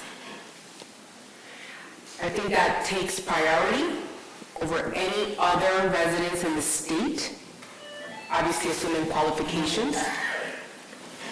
And I think that it'll also bring, obviously, jobs, as we've heard. And the reason why I was asking for the hourly wages because I wanted to make sure what that would be, and I hopefully that you're able to, hope that Topgolf is able to provide me with that information at some other point. With all that said, I will be supporting Topgolf, and I look forward to making sure that everything that we have on here, and whether it goes through this evening or not, that we stick by the word and that we work together on this. And as far as the lighting issue and everything else, that we actually work with the neighbors of that specific ward. Thank you. Thank you, Councilmember. Councilmember McCauley. Very quickly, sir, thank you. As I stated, like Councilman Poplawskis in the Ordinance Committee meeting, my feelings, so I won't reiterate much except to say that very seldom do we as a council vote unanimously for much, but in the Ordinance Committee we were able to have a bipartisan unanimous vote, and I'm hoping to see the same thing happen tonight, and I look forward to welcoming this great organization into our fair city. Thank you. Council Vice President Favicchio. Thank you, Council President. I won't go into everything they said at the Ordinance Committee, but I'll start off with a couple house cleaning things. I know that the railroads and the other utilities have tremendous power over the lands that they own or have easements on. So I'm not sure, unless the Conservation Commission or someone else has better rights than them, I don't know that you're going to be able to affect their rights at all. But having said that, another issue, I was reminded by the finance director that Topgolf will have its own restaurant, and that will generate meals taxes in addition to jobs, which generates quite a bit of money for the city currently. There are also tangible taxes on their tangible property, and of course the tremendous investment in real estate. I disagree slightly with what Barbara Ann said. I don't think 9 o'clock Saturday morning in Cranston, Rhode Island, you're going to see 200 golfers lined up any time of the year. I know Topgolf would love that, but we're not a tourist attraction most of the year, so I kind of don't think that that's going to be a concern. This isn't the Boss Sox deal. This isn't a company coming in asking for money. They're only going to generate tax revenue, jobs, and help other businesses in the area. And I'm very mindful of the traffic issues because I live there. This is my ward. I'm up the street. I'm by there 2-3 times a day. So I understand the problems, and this doesn't mean that we're going to just dismiss traffic issues. We're going to continue with the road projects, which we have been actively involved in, although it's been behind the scenes, obviously, for quite some time. The process takes lengthy periods of time, but I think that those traffic improvements will actually coincide, although they're not necessarily required for this project. They will coincide with the year and a half or so that it's going to take to build this project. It's not a simple thing to build, but I think that the flow of traffic is going to be at different times. We had citizens with 2,600 people a day going in there, 9 o'clock in, 5 o'clock out. That's a tremendous influx at certain periods of time. I think the traffic studies were very good. There was a review traffic study done.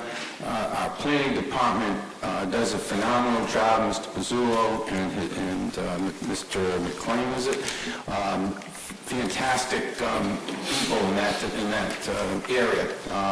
And matter of fact, the assistant had experience in Atlanta, Georgia, prior to coming back to his native Rhode Island. So he's got some big city experience, I think, that helped.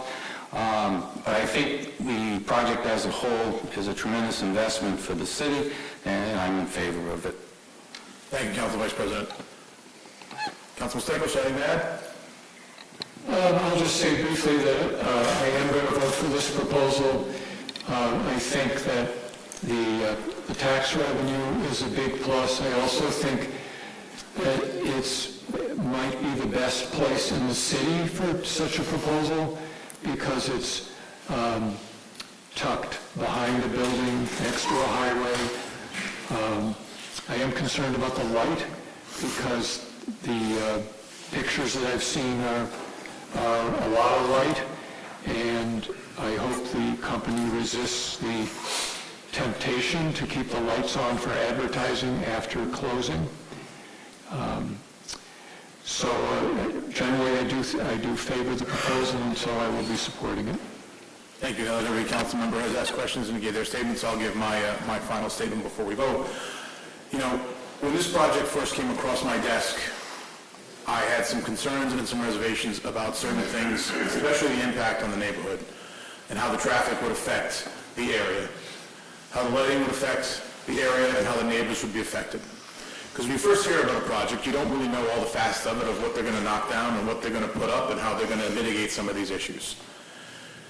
Then you start to do your research and your due diligence, and you see that Topgolf isn't asking for any funds. They don't want anything from Cranston other than some land to build an entertainment establishment. Then you look at what it abuts.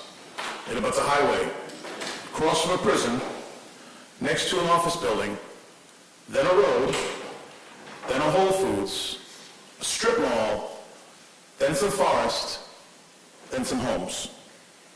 And while I do agree there could be impact to some people in the area of Garden City, I think the changes that they decided to make to the traffic pattern will mitigate a lot of those traffic issues.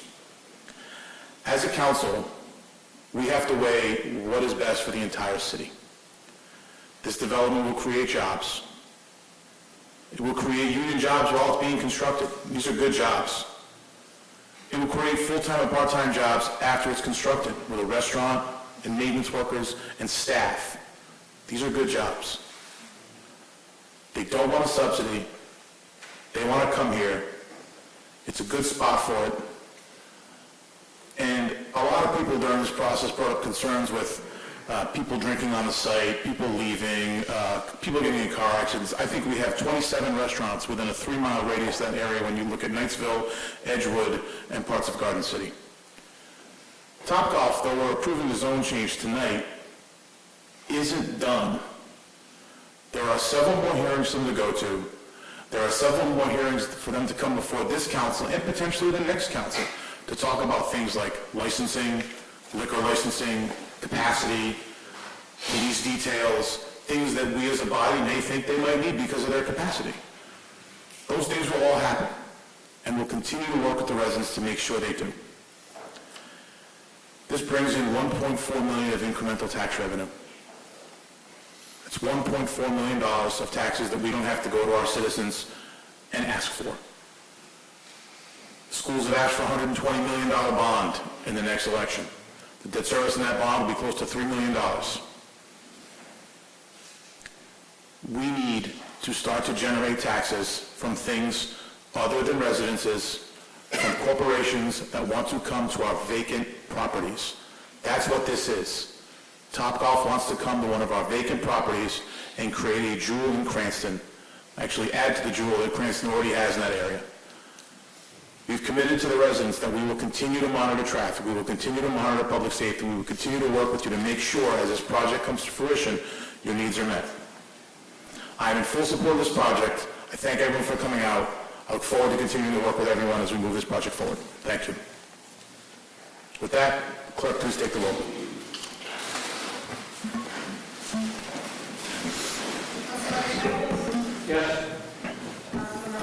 Yes. Yes.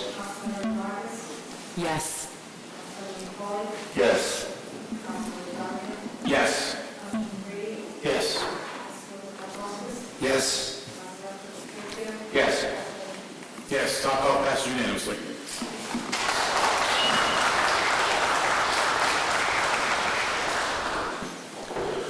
Moving on to the rest of the business of the evening.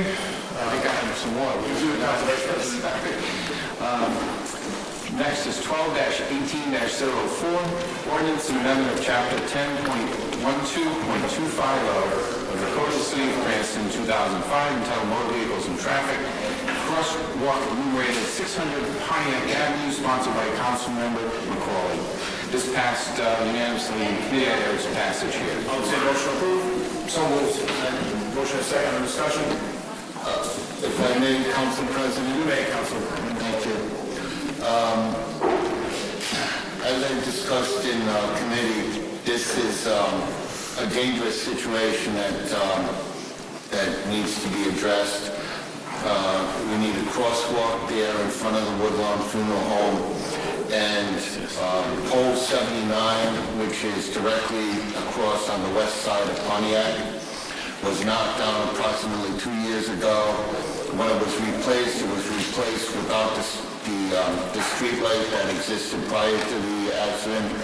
So I not only asked for the crosswalk, I'm asking for the street light to also be replaced.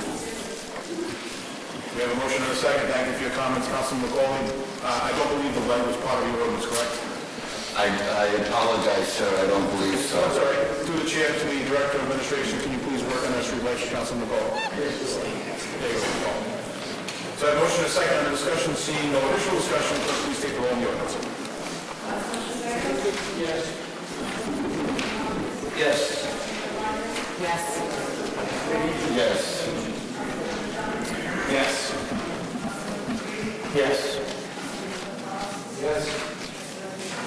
Yes. Yes. And lastly, on the ordinance, we had 12-18-05, ordinance amendment of Chapter 2 of the Code of the City of Cranston, 2005, entitled Administration, Administrative Unit Benefits 2019, sponsored by the mayor. This passed unanimously in committee. I urge passage here. I'd say motion approved. So move. Have motion and second. Under discussion, Councilmember Stichels. I'd like to offer the amendment that I sent everyone through email. This would be added to Article 7, sick leave. It would be a new Section 6. And it would read, just a second here.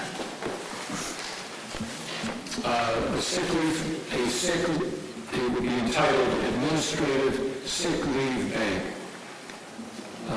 First sentence would be a sick leave bank shall be established for members of the administrative unit. Membership shall be voluntary.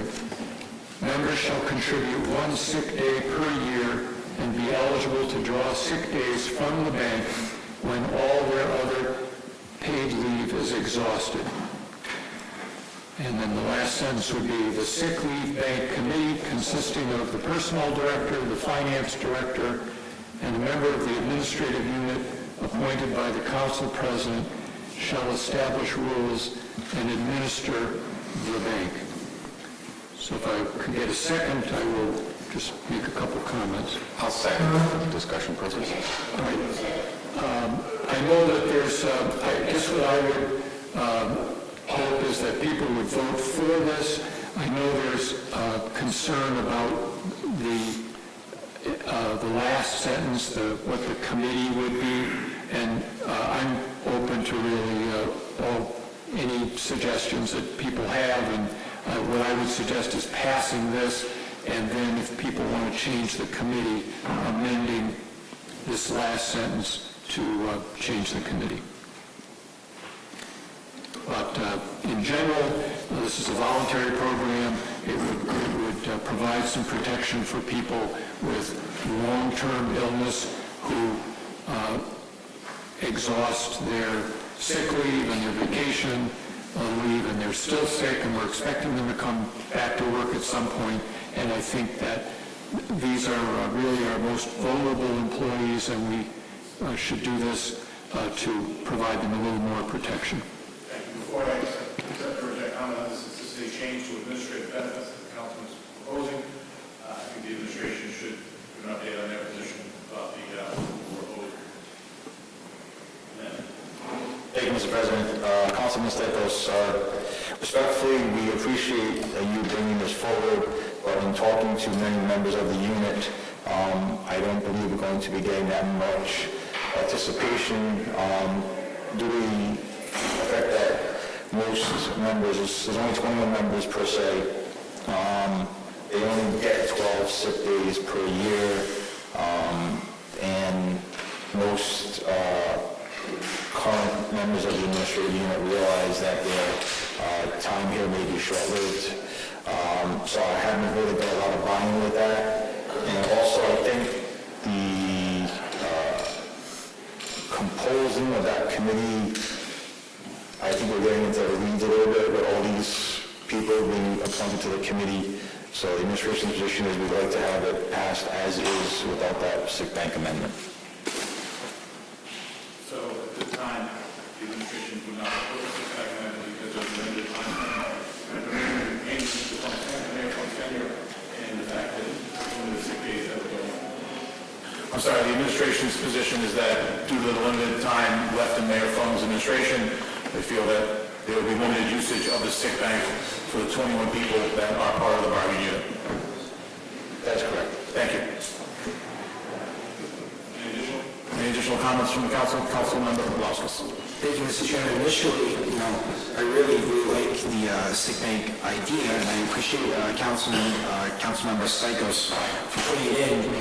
But after thinking about this, the turnover is very high with that small group of people. I really don't think you're going to have enough employees contributing to it for it to be effective. So at this time, I can't support it. If there was more people in, or people tended to stay longer because the turnover is so high, I won't support it this time. Thank you. Thank you, Council President. Yeah, I mean, I know that it works at the state level, but they have so many employees. I think it works best with collective bargaining units only because if you have 500, 600, 1,000 workers, there's much more contribution to the sick bank, and it can be more helpful to individuals. And also, frankly, those union members have far more days available to contribute. Administrative personnel in Cranston, at least right now, have so little time of their own. I don't know, and you only have 21 members at this point.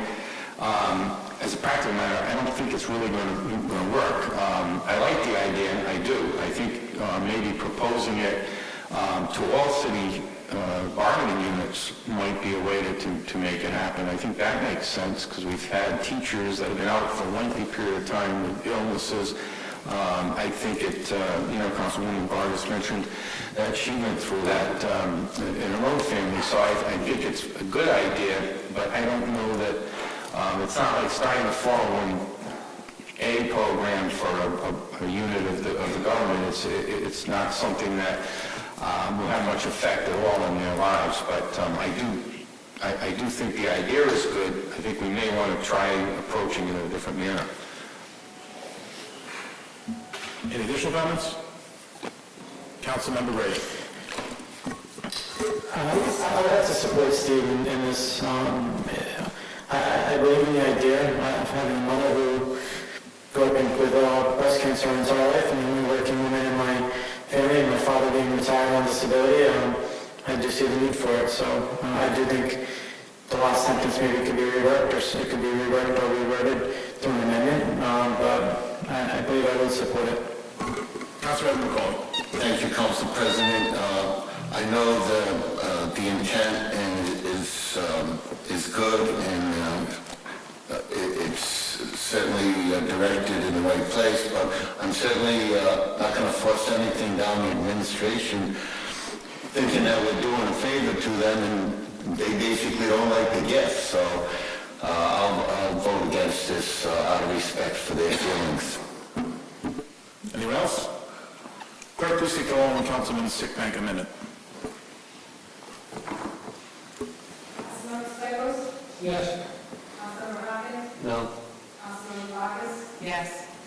Councilmember McCoy? No. Councilmember Donovan? Yes. Councilmember Brady? Yes. Councilmember Pulaskis? Councilmember Felicia? No. You have to break the tie. No. Amendment fails. Councilmember Stichels. Yes, this again is a point I made at the committee level. This is an amendment to Article 14, which is the comp time article, and I understand that the administration proposal, the entire package does give administrative employees 1 or 2 extra personal days, 2 extra holidays, comp time at time and a half rather than straight time, and going from 40 hours of allowed accumulation of comp time to 240 hours. And my amendment would be merely to change the 240 to 80. So I'll just, I'll wait for hopefully a second and... I have a motion to reduce the comp time from 240 to 80. Is there a second? There is no second. Any additional comments? Amendments? Madam Clerk, please take a roll on the administrative leave book as amended in committee.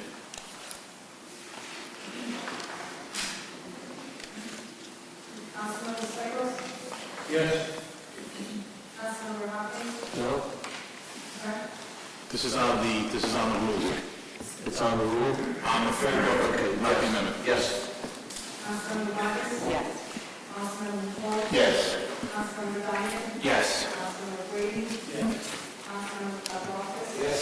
Councilmember Whitfield? Yes. Yes. Thank you. Moving on, Rules Committee, Council Vice President Victor. Okay. Thank you, Council President. We met on the rules, and there are amendments that were made. You can see them in the copies that the clerk sent by email. I think in 17, Article 17, it increases the membership to 2 minority members on each committee, unless there's less than 2 members of the minority party serving at that time. There was also in Article 25 an amendment that if any matter fails passage, as set out above, it shall be ineligible for reintroduction as new business unless there is a substantial change for a period of 1 year. There are a couple of other amendments, including a new Rule 42 and an amendment to one of the other rules that I discussed with Solicitor Verdecchia. But I was sick Friday and Saturday, so I was unable to meet with him again. So we will probably need another Rules Committee meeting for that. I'd like to pass the rules as amended and then ask for another special meeting just to clarify a couple of new rules. Thank you, Council Vice President. Before we move on to ask for them to accept the rules as written, I also have an additional rule change. Two.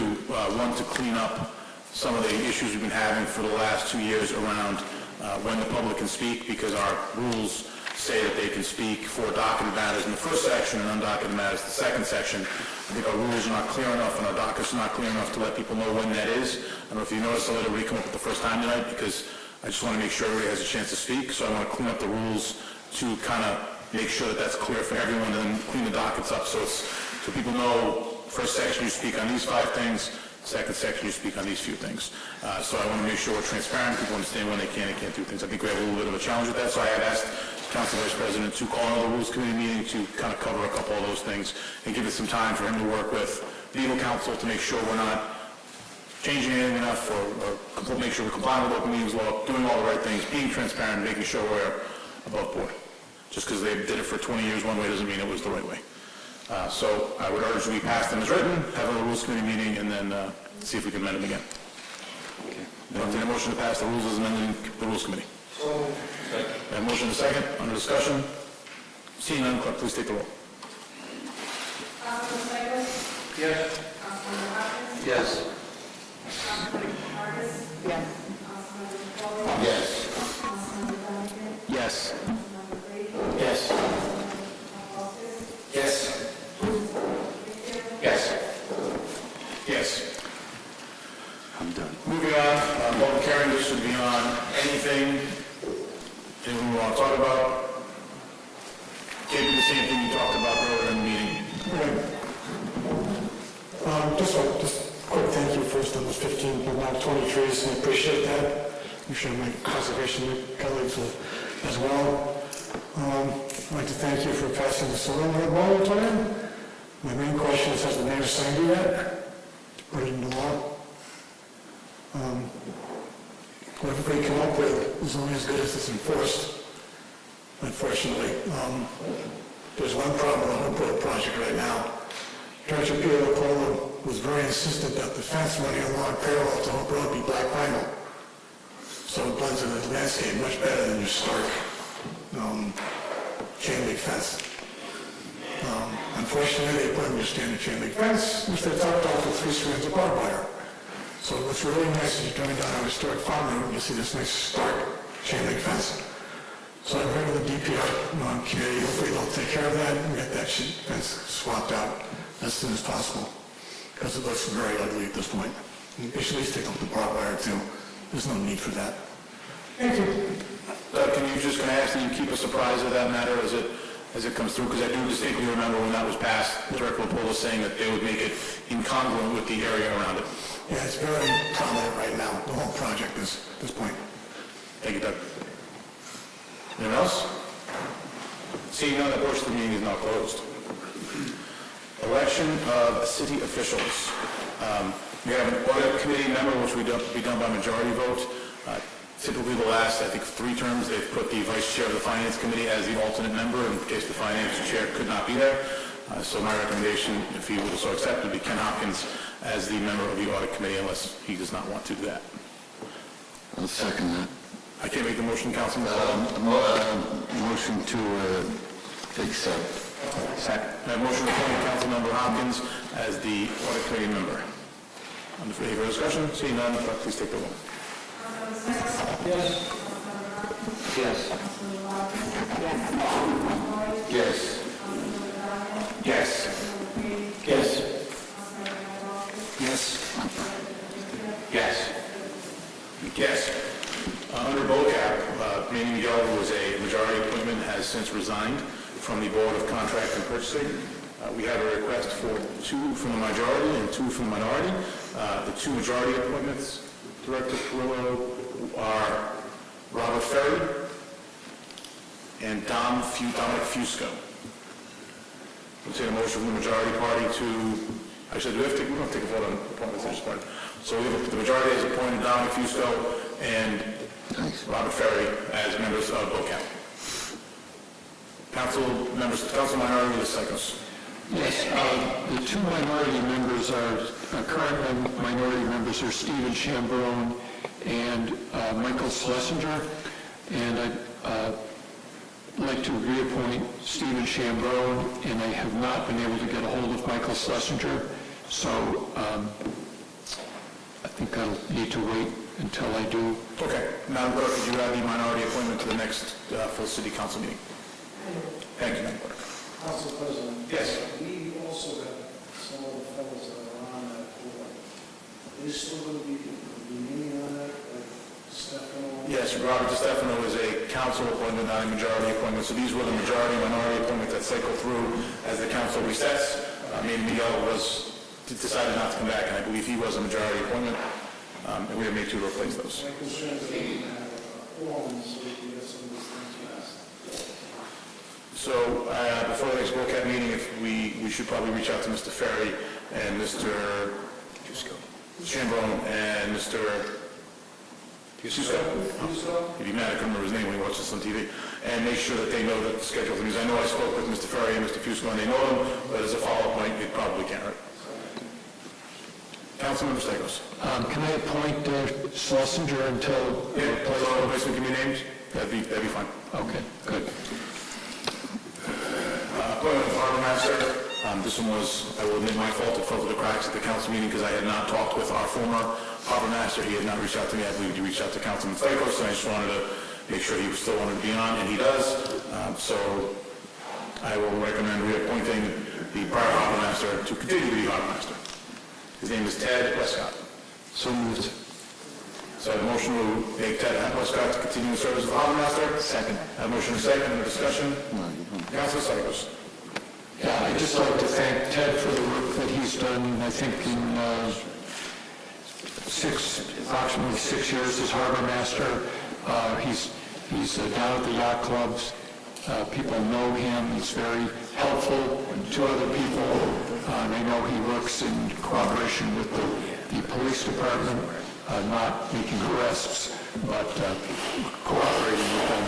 So I think we're really lucky to have him at the very minimal salary that we pay, and I'm glad that he's willing to continue. Thank you. Mr. Westcott? He's here. If you could please stand and go to the podium for me. Have you voted yet? No, okay, sorry. Council Council President, point of information, do we need a vote on compromise or unlike the other appointments? I apologize, we need to vote. Councilman Hopkins. Thank you, President. I had an opportunity to meet Mr. Westcott this weekend, and I have been really taking a good look at that position, and I concur with Councilman Stichels that Mr. Westcott would do a fantastic job, and I wholeheartedly support him as a harbor master. Thank you, Councilmember. Councilmember Lawrence. Thank you, Council President. I'd actually like to echo what Councilman Stichels and Councilman Hopkins also said. I just met Ted not too long ago, but everyone keeps speaking very, very highly of you and all of the well done job that you've done in that area, Narragansett Bay area. So I will be supporting this appointment. Anything else? Madam Clerk, please take roll. Yes. Yes. Yes. Yes. Yes. Yes. Yes. Yes. Yes. Secretary Hurricane, do solemnly swear that you will true and faithfully support the Constitution of the United States, this state, and support the laws and Constitution thereof, and the charter and ordinances of the state of Cranston, and you will truly execute the office in which you have been appointed, or until another meeting date takes place, or until you legally be discharged therefrom. I think we voted on it.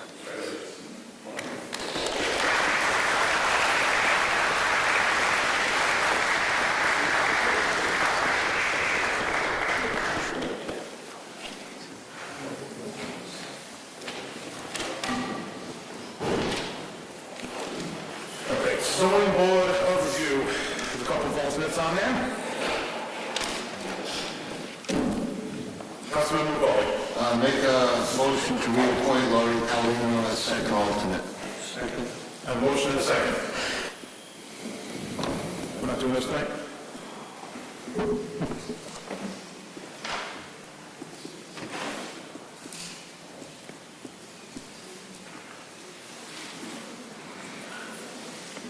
So currently we have 4 members to fill 2 positions. We have 2 additional people that have asked to be appointed, and they were recommended for appointment to the Zoning Board of Review. So I will actually continue these 2 until next month, so all 4 can be listed, and then we can vote accordingly.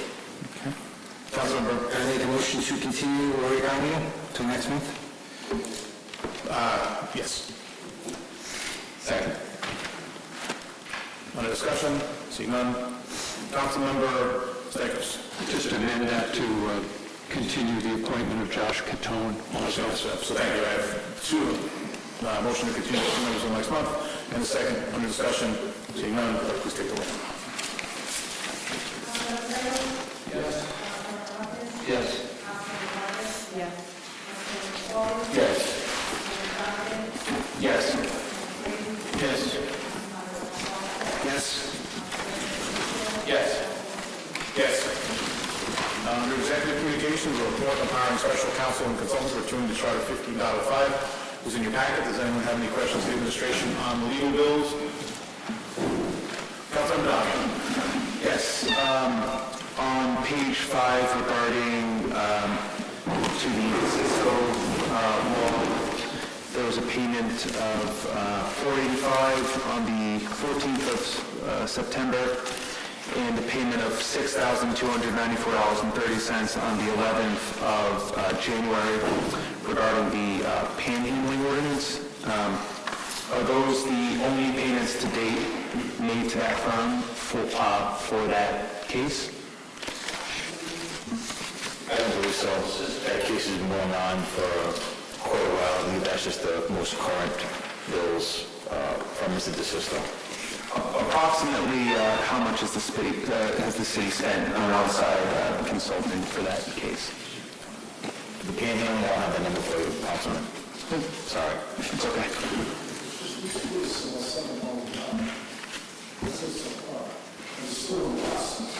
So that's from $7,000 paid for the solicitation ordinance challenge. Okay, thank you. Any additional questions on the legal bills? Councilmember Stichels. I'll come back to you, Councilmember Donovan.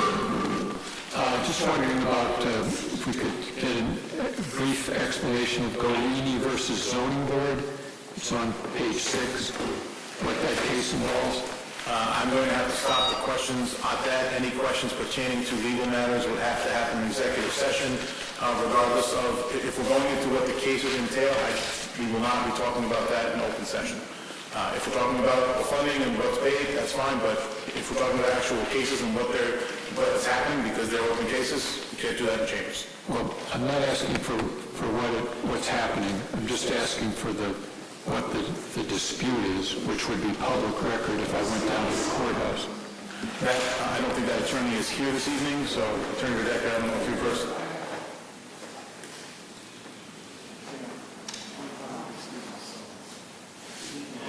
Attorney Radecka, do you have an opinion on this? So Councilman Stichels, I don't have any personal knowledge, but I can tell you that in all likelihood, if it's an appeal from the zoning board, it's probably the appeal of an abutter with regard to a decision made by the zoning board either to grant or deny a variance or something of that nature. Beyond that, I don't want you to have the wrong impression. I don't know personally. 99% of the time, that's what it's about. If you could just find out, or someone could find out first.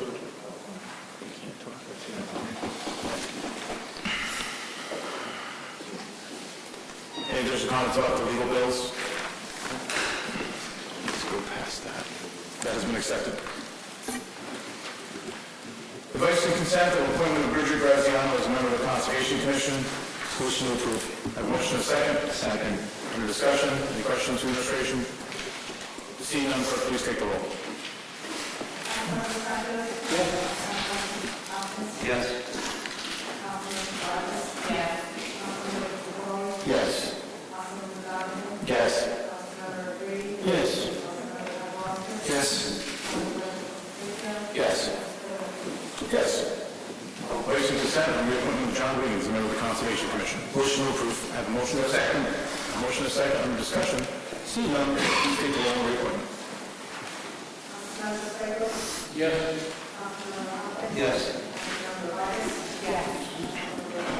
Yes.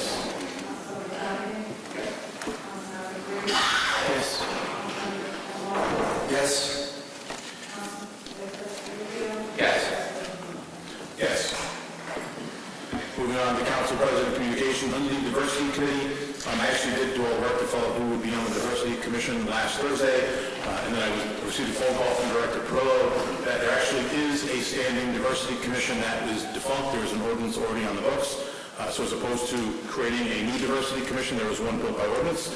I have requested that he have Paul Smith pull the ordinance for me, send it to me so I can review who's on it.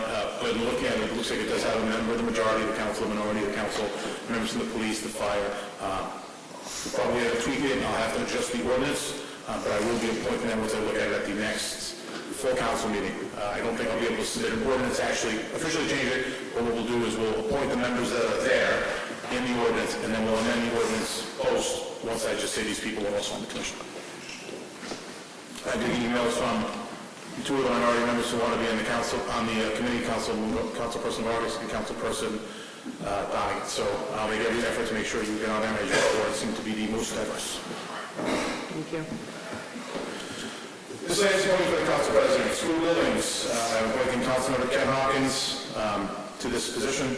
Additionally, on the School Safety Commission, that was the commission that Council Vice President Victor started 2 years ago. That committee still is a standing committee. It will meet as needed over the next 2 years as we discuss the bonds and things that will have to happen with school safety. Parks and Recs, Recreation Advisory, Councilmember Paul McCauley. I'm appointing you to that position. Audit Committee Chair is by ordinance Council Vice President Michael Favicchio. Emergency Management Coordinator is Councilmember Christopher G. Paplauskas. I do have an opening for Health and Safety Buildings. I didn't know if any member of the body wanted to be in Health and Safety Buildings. In fact, I didn't even know what that position did. So, do the rest of them, Madam Clerk. Health and Safety Buildings was a little bit new to me. Actually, I'm not sure where that came from. It doesn't even exist. I think that's one of those appointments that existed like 15 years ago, 20 years ago, that's just still lingering around. There's no committee anymore, so that one we'll let go. Briefly before I turn it over to my council members for communication, it was nice tonight to see us all vote in favor of a good project, which is the Topgolf. Additionally, we worked to put a moratorium on solar farms, which I think is desperately needed in the western section of Cranston, to take a step back, look at that law, and try to work to make sure it's right. To say no on Topgolf would be to say no to improving schools and working to make things better in the city of Cranston. It is a very good project. I support it. I did have some concerns about it. We won't go those in detail. So I'm very happy tonight to have supported that project, and I'm very glad it passed 9-0. I will say again, I feel very saddened in my heart for the loss of Lois Laney. I got to know Lois very well when I was a Democratic member of this body, working with her husband John in various facets. And even when I defected from the Democrats and became a Republican, Lois Laney still treated me like a person, like a good person that she was. So I will always respect and admire Lois Laney for her demeanor and the way she reacted in tremendous adversity as she fought her battle with cancer. And to Melissa Stacosio, I've known Bruce and Melissa since I was about 8 years old. Bruce was one of my brother John's best friends. Bruce was a good man. He led the Republican City Committee. A lot of people didn't know she was fighting cancer for the last 10 years. They kept it very quiet, very personal. And towards the end, it happened very quickly, and I feel very bad for their 3 children, all brothers of the Cranston school system, all teenagers, all very young to lose their mother. It's very sad. I think what would happen if I lost my wife, or God forbid, Lama's passed away with her recent battles for cancer. So if you have a loved one, say a prayer. It's been a tough week.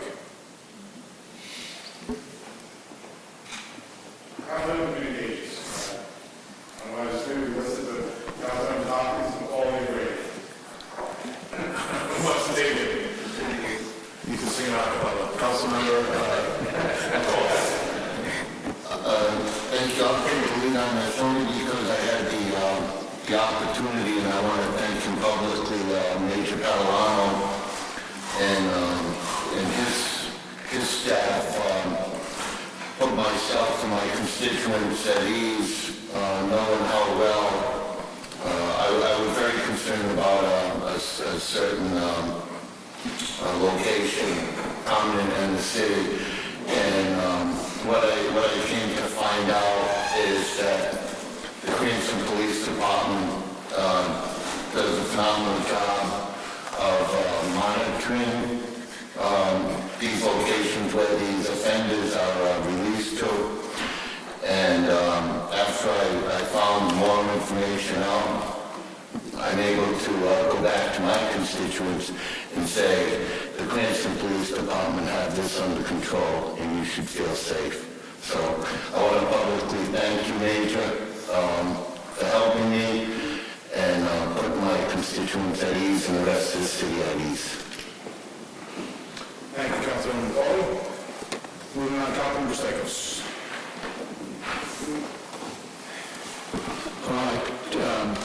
Two items I wanted to report on, and then just a point of something, information that I wanted to give people. But if we could go through yard works and the... Yes, Councilman Stacos. Stan Stacos was in court last week with the yard works people, with our attorneys, and it was determined that one of the issues is them operating a business in temporary structures.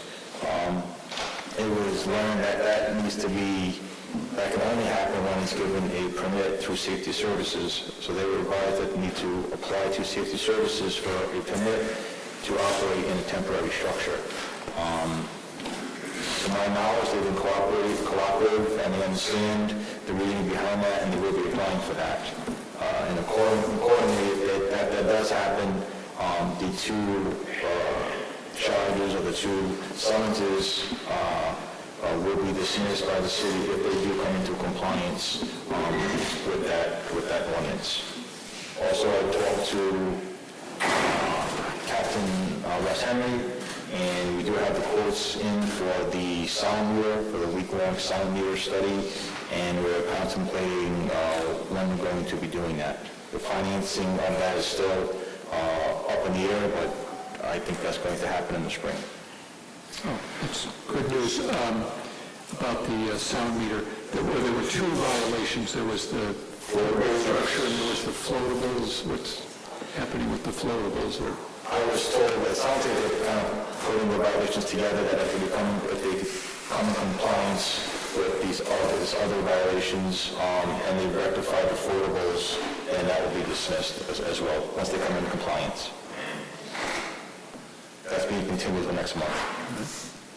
Through the chair, the attorney for the Groves did contact me about 2 weeks ago requesting the application for the temporary structure, and I emailed him that with the instructions. I'm not sure if it's been received. If it has come in, then it would be on the safety services for February 4th. I can let you know if that was filed. Thank you. And then I just want to clarify this, the second point, so everybody's aware that, I think I said, I don't know if you got the email there. Brownfields, yes, I did get it. Director Pizzolo, can you make a comment regarding that Brownfields email that Councilman Psychos forwarded to me?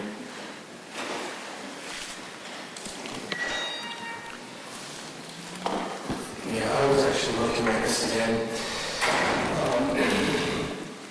I think did you email EPA on that? I emailed them before the shutdown. Okay, so the Brownfields grant program, they like to see if we actually had a plan for open space for that site. We already had to get the environmental assessments done when we had to purchase that in the first place. I'm not aware of how contaminated that land is. It was clean enough for the fact that we were able to buy it when we did the Cullinan purchase. And most of the things that I've seen on that program, they're geared towards redevelopment for economic purposes. It's not to say that they rule out open space, but I just don't think a grant would be very competitive for open space, since we actually don't have a plan for open space, a park or some kind of active recreation, even passive recreation. We don't really have a plan for that. So if we did, our application would be stronger, but barring that, I think just trying to get brownfields money from them for open space with no real plan for remediation, I think it would be a pretty weak application at this point. Well, I think at this point it's too late to put an application in for this round. But I think that the bigger point is that the city spent $1 million for that property maybe 12 years ago. And it's just sitting there. And it's has no plan, no use. There's been a lot of money put into environmental studies. There is potentially, in the future, cleanup money available under open space. So I think we need to come up with a plan, and come up with a plan and start thinking about how that $1 million that was spent by taxpayers can be of benefit to the city, other than not being a concrete plant. So is that, I mean, are you standing there saying absolutely crazy, or? No, I agree with your premise. I prefer Jason. I'm not here for expertise, but I think Jason has a handle on what the city's looking to do or can or cannot do. And obviously, as you know, we were just set by DEM for using that property as a dumping site, so we can't even dump on it, never mind do anything else productive with it right now. So I just don't think I don't know how far on the line, like Jason said, if there's been any plans for that property you might consider. I don't think there are any plans, but I think we need to make a plan. Right, and I just want to add, we don't have to be holding any kind of brownfields grants for us to do any kind of study or any kind of park on there. Those kind of grants are geared for, mills and, contaminated sites in cities that are going to get turned over and put to good solid economic use. They have performance metrics built into those grants, and if you can't even begin to prove something like that, it's just very weak applications. It's a lot of time to apply for that, and it doesn't go very far. However, the sentiment is deliberate. I think that if we want to do something with open space in that parcel, that's definitely possible. So is that something that you could do, is come up with a plan for the property and give us a assessment of the environmental problems there and what could be done given those? I think we need to hire a consultant to do something like that. My office doesn't have the capacity to do something like that, to do an open space or a park plan on a site like that. Plus, it's restricted in terms of what the DEM easement allows us to do there. So it's for passive recreation. It's not really active recreation. So as far as how far we want to go with that, we can look at that, but we'll need to hire a consultant more than likely. Could you give us an estimate of what it would cost to hire a consultant, given the work that's already been done and the nature of the site? Probably $20,000 to do a plan, to do an actual plan, something like that. And what was done 12 years ago, and from what Director just said, is that the city has abused that parcel ourselves. In the meantime, we've actually been fined by DEM for our own activities.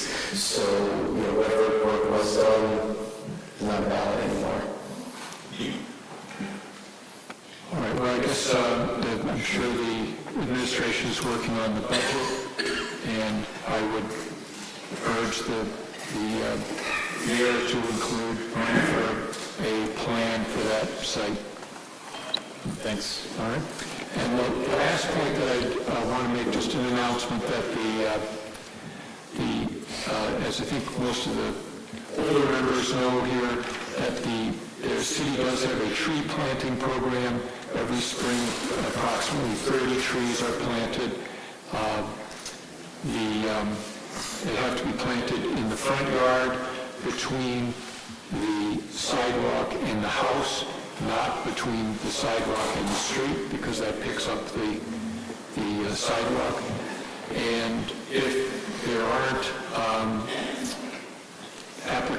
residential applications for all the sites or all the trees, then we've planted some in public parks, and the program is also open to small businesses.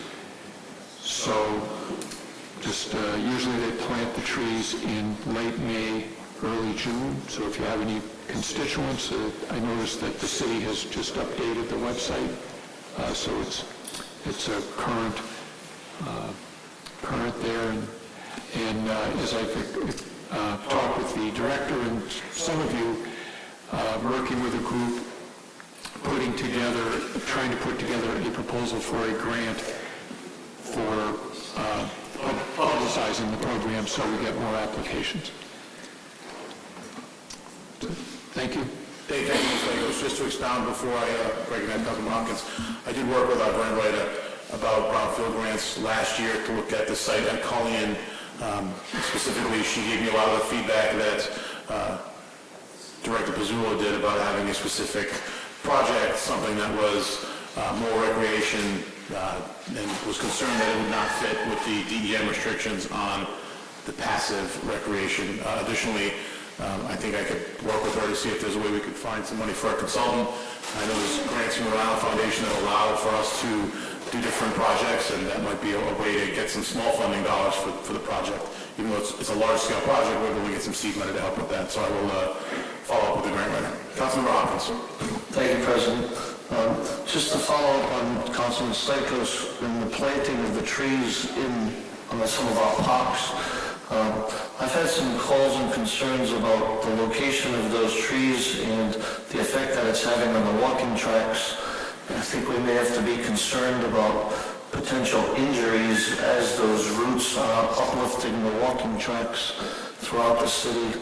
And I'd be very careful about planting them in those particular areas. But I would ask that our recreation department take a look at that, because we do have some real bad areas on those tracks, specifically Doric and Bing, from the planting of those trees. Yes, I think in the claims committee, we've seen some of those pictures where it has led to some injuries already, so I think the upkeep of those paths is a priority. The bike paths in particular, if that's what you're referring to as well, the state built them. We have to maintain them up to $5,000. After that, they'll come in and do a major project. So I know Dwight Liberatore is well aware of that, and he tries to monitor them as best he can. Have we had any injuries as a result of that that's coming?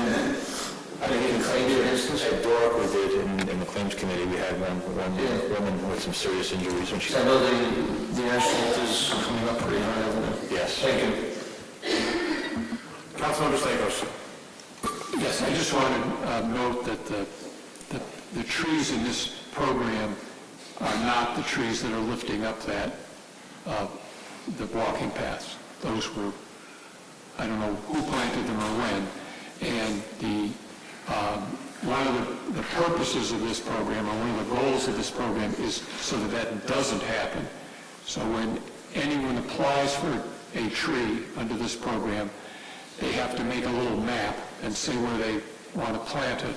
And then someone from the Rhode Island Tree Council goes out and looks at the site and makes sure it's not on top of a sewer line, it's not under power lines, and it's not going to pick up a sidewalk. So that, and the person who does that used to be the Providence City Forester, teaches arboriculture at URI, very capable, John Campanini. Councilmember Hopkins. Thank you, Mr. President. Just as a point of note, I love trees, but they're not doing a good job of planting them in the right spots. All you have to do is take a walk down Wall Street and see where the bricks are coming up and the sidewalks are coming up. So, Okay. you need to do a better job of where they're putting them. Guys, we have tree night. Can you point the camera real quick? Oh, good, it's pointing at it. So anyone watching this now knows there are tree issues in Ross Square and at Doric Track.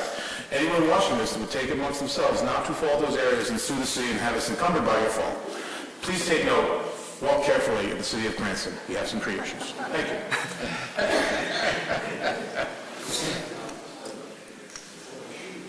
And as an aside, all of Councilman Stichels' trees are planted on residential properties and are not the cause of this issue. Councilmember McCauley, that was our "Don't Sue Us" speech. Thank you, Council President. To Director Perillo, Director, if we could work with the traffic engineer to help Ray Parada in that situation on Norfolk Street. I've spoken with Councilman Paplaskas, who originally was notified by Mr. Parada approximately 2 years ago, I think, personally. And there's two possibilities to resolving this issue, I think, sir. And one being that we revert it back to a two-way. And the second one, I don't have the exact poll numbers, I will get those for you, is, as he stated in his public statement, the 8 parking places that go down to Norfolk, there's two poles on either side. If we could put like a do not enter at that point, just to allow access, I don't know if that's possible. It's Stop one way past the parking spots? Correct. If that's possible with the traffic engineer, I think that would be the easiest resolve to this. Okay, I'll have them look into that and see what their recommendation is going forward for either one of those two options. All right, and whatever we decide, maybe I can get an ordinance in the works. Okay. With the city clerk's help. I will pass that on to them. Thank you, sir. You're welcome. Director Perillo, obviously we've been talking about Derby Shire. I wonder if, when we have that meeting with the mayor, if this is a similar thing that we could do with Councilman McCauley's area, seeing that the business is basically losing traffic space at night. and I think the resident flow and the majority of the traffic might be during the day for schooling. Maybe we consider making that a one-way, only specific times, and then opening those hours for their business hours at night to be a two-way traffic. I'll pass that option on to the traffic engineer.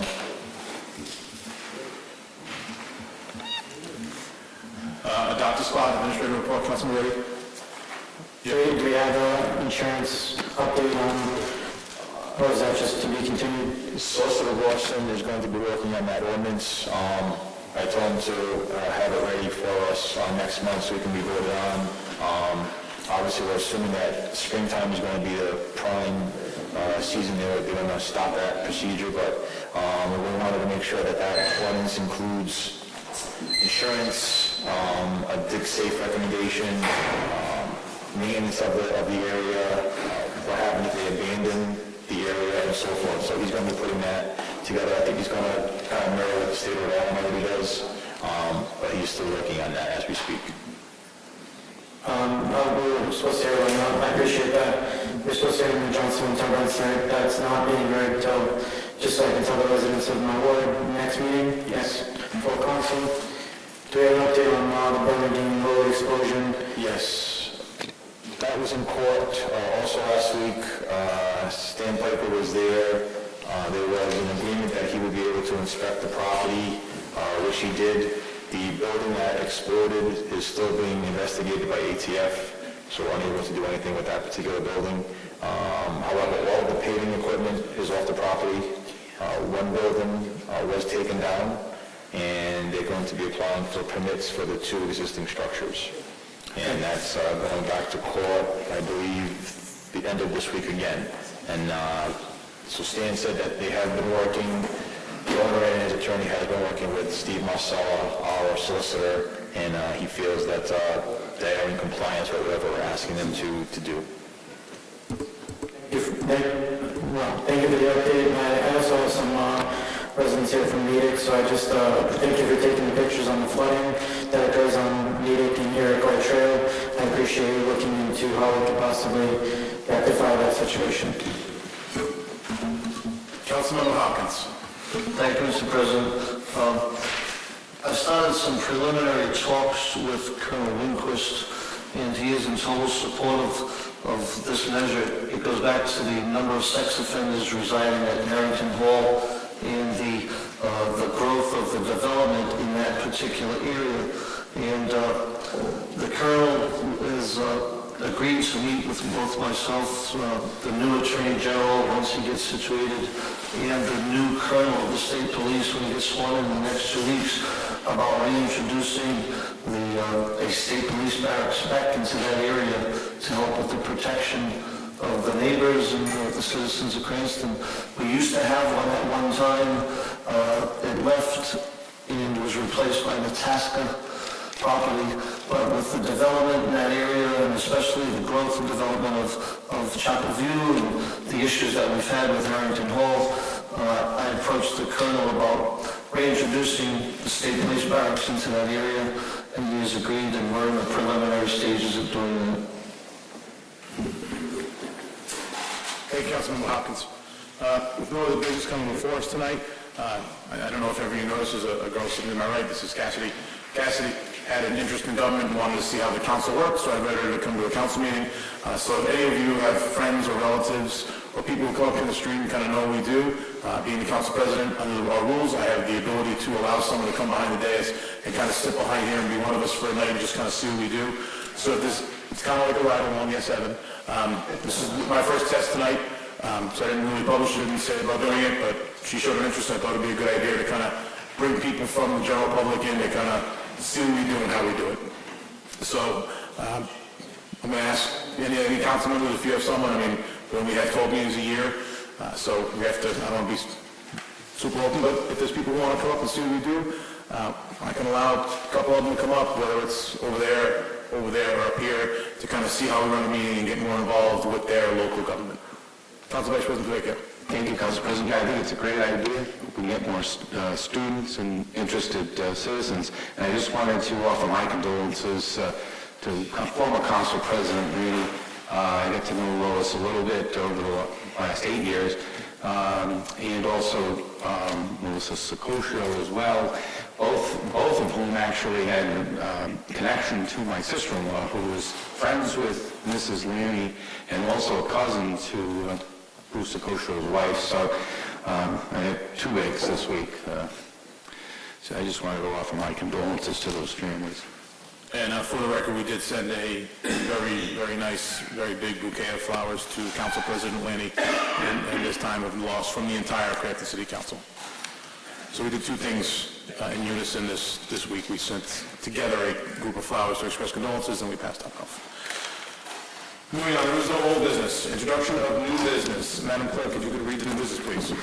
Proposed ordinance 1-1901, an amendment of Title 5.44 of the Code of the City of Cranston entitled Permitting and Regulations of Mobile Food Trucks, to be referred to the Safety Services and Licenses Committee for hearing on February 4th. Proposed ordinance 1902, an amendment of Title 15.12 of the Code of the City of Cranston entitled Building Code Requirements Scare Fleet Permits, to be referred to the Ordinance Committee for hearing on February 14th. Proposed ordinance 1-1903, an amendment of Title 2.04 of the Code of the City of Cranston entitled Mayor and City Council regarding filming of meetings, to be referred to the Ordinance Committee for hearing on February 14th. Through the chair. Yes, Madam Clerk. That filming of meetings, that probably should go to the Finance Committee because of the fiscal load, and we're already dealing with that. So that's going to be referred to Finance for hearing on February 4th. The following 3 proposed ordinances are all traffic ordinances. They're all related to a traffic issue at Bain Junior High School. They're proposed ordinance 1-1904, 1-1905, 1-1906, all an amendment of Title 10 of the Code of the City of Cranston. They're all being referred to the Ordinance Committee for hearing on February 14th. Proposed ordinance 1-1907, an amendment of Chapter 15.12 of the Code of the City of Cranston entitled Housing Standards, creating the Cranston Nuisance Task Force. This is being referred to the Ordinance Committee for hearing on February 14th. Resolution encouraging Rhode Island General Assembly to pass the Reproductive Health Care Act. This is to be referred to the Ordinance Committee for hearing on February 14th. We have the following claims being referred to the Claims Committee. What do they mean now? The date on the Claims Committee meeting has changed, so they'll be meeting on Thursday, the 14th of February. These are all property damage claims. Catherine Champagne from November 15, 2018. Fire Engine 3 from an incident on November 26, 2018. Rebecca Albert from an incident on December 29, 2018. Jessica Mello from an incident on December 30, 2018. William Russo from an alleged incident on January 2, 2019. Amber Armenti from an alleged incident on January 3, 2019. Angela Penta from an alleged incident on November 3, 2019. Connor Stafford Rollins from an incident on January 5, 2019. Police vehicle damage, I guess this is vehicle number 7017 from an incident on January 22, 2019. Fire Engine 3 from an incident on January 20, 2019. Personal injury claim of Jonathan Wells from an incident on December 26, 2018. If the motion send the business to the appropriate committees. Motion second, discussion, seeing none. Clerk, please take the roll. Councilmember Stichels? Yes. Councilmember Hopkins? Yes. Councilmember Vargas? Yes. Councilmember Goy? Yes. Councilmember Donovan? Yes. Councilmember Brady? Yes. Councilmember Paplaskas? Yes. Councilmember Vecchio? Yes. Yes. This lays within the clerk's desk. There's a state notification of blasting permit name drilling and blasting 480 Atwood Avenue. Questions? The next notice for Cranston City Council will be on Monday, February 25th, 2019. With all business being completed, coming before this committee tonight, I will entertain a motion to adjourn. A motion to adjourn in a second. All in favor? Aye. Anyone opposed? I didn't think so. Good job.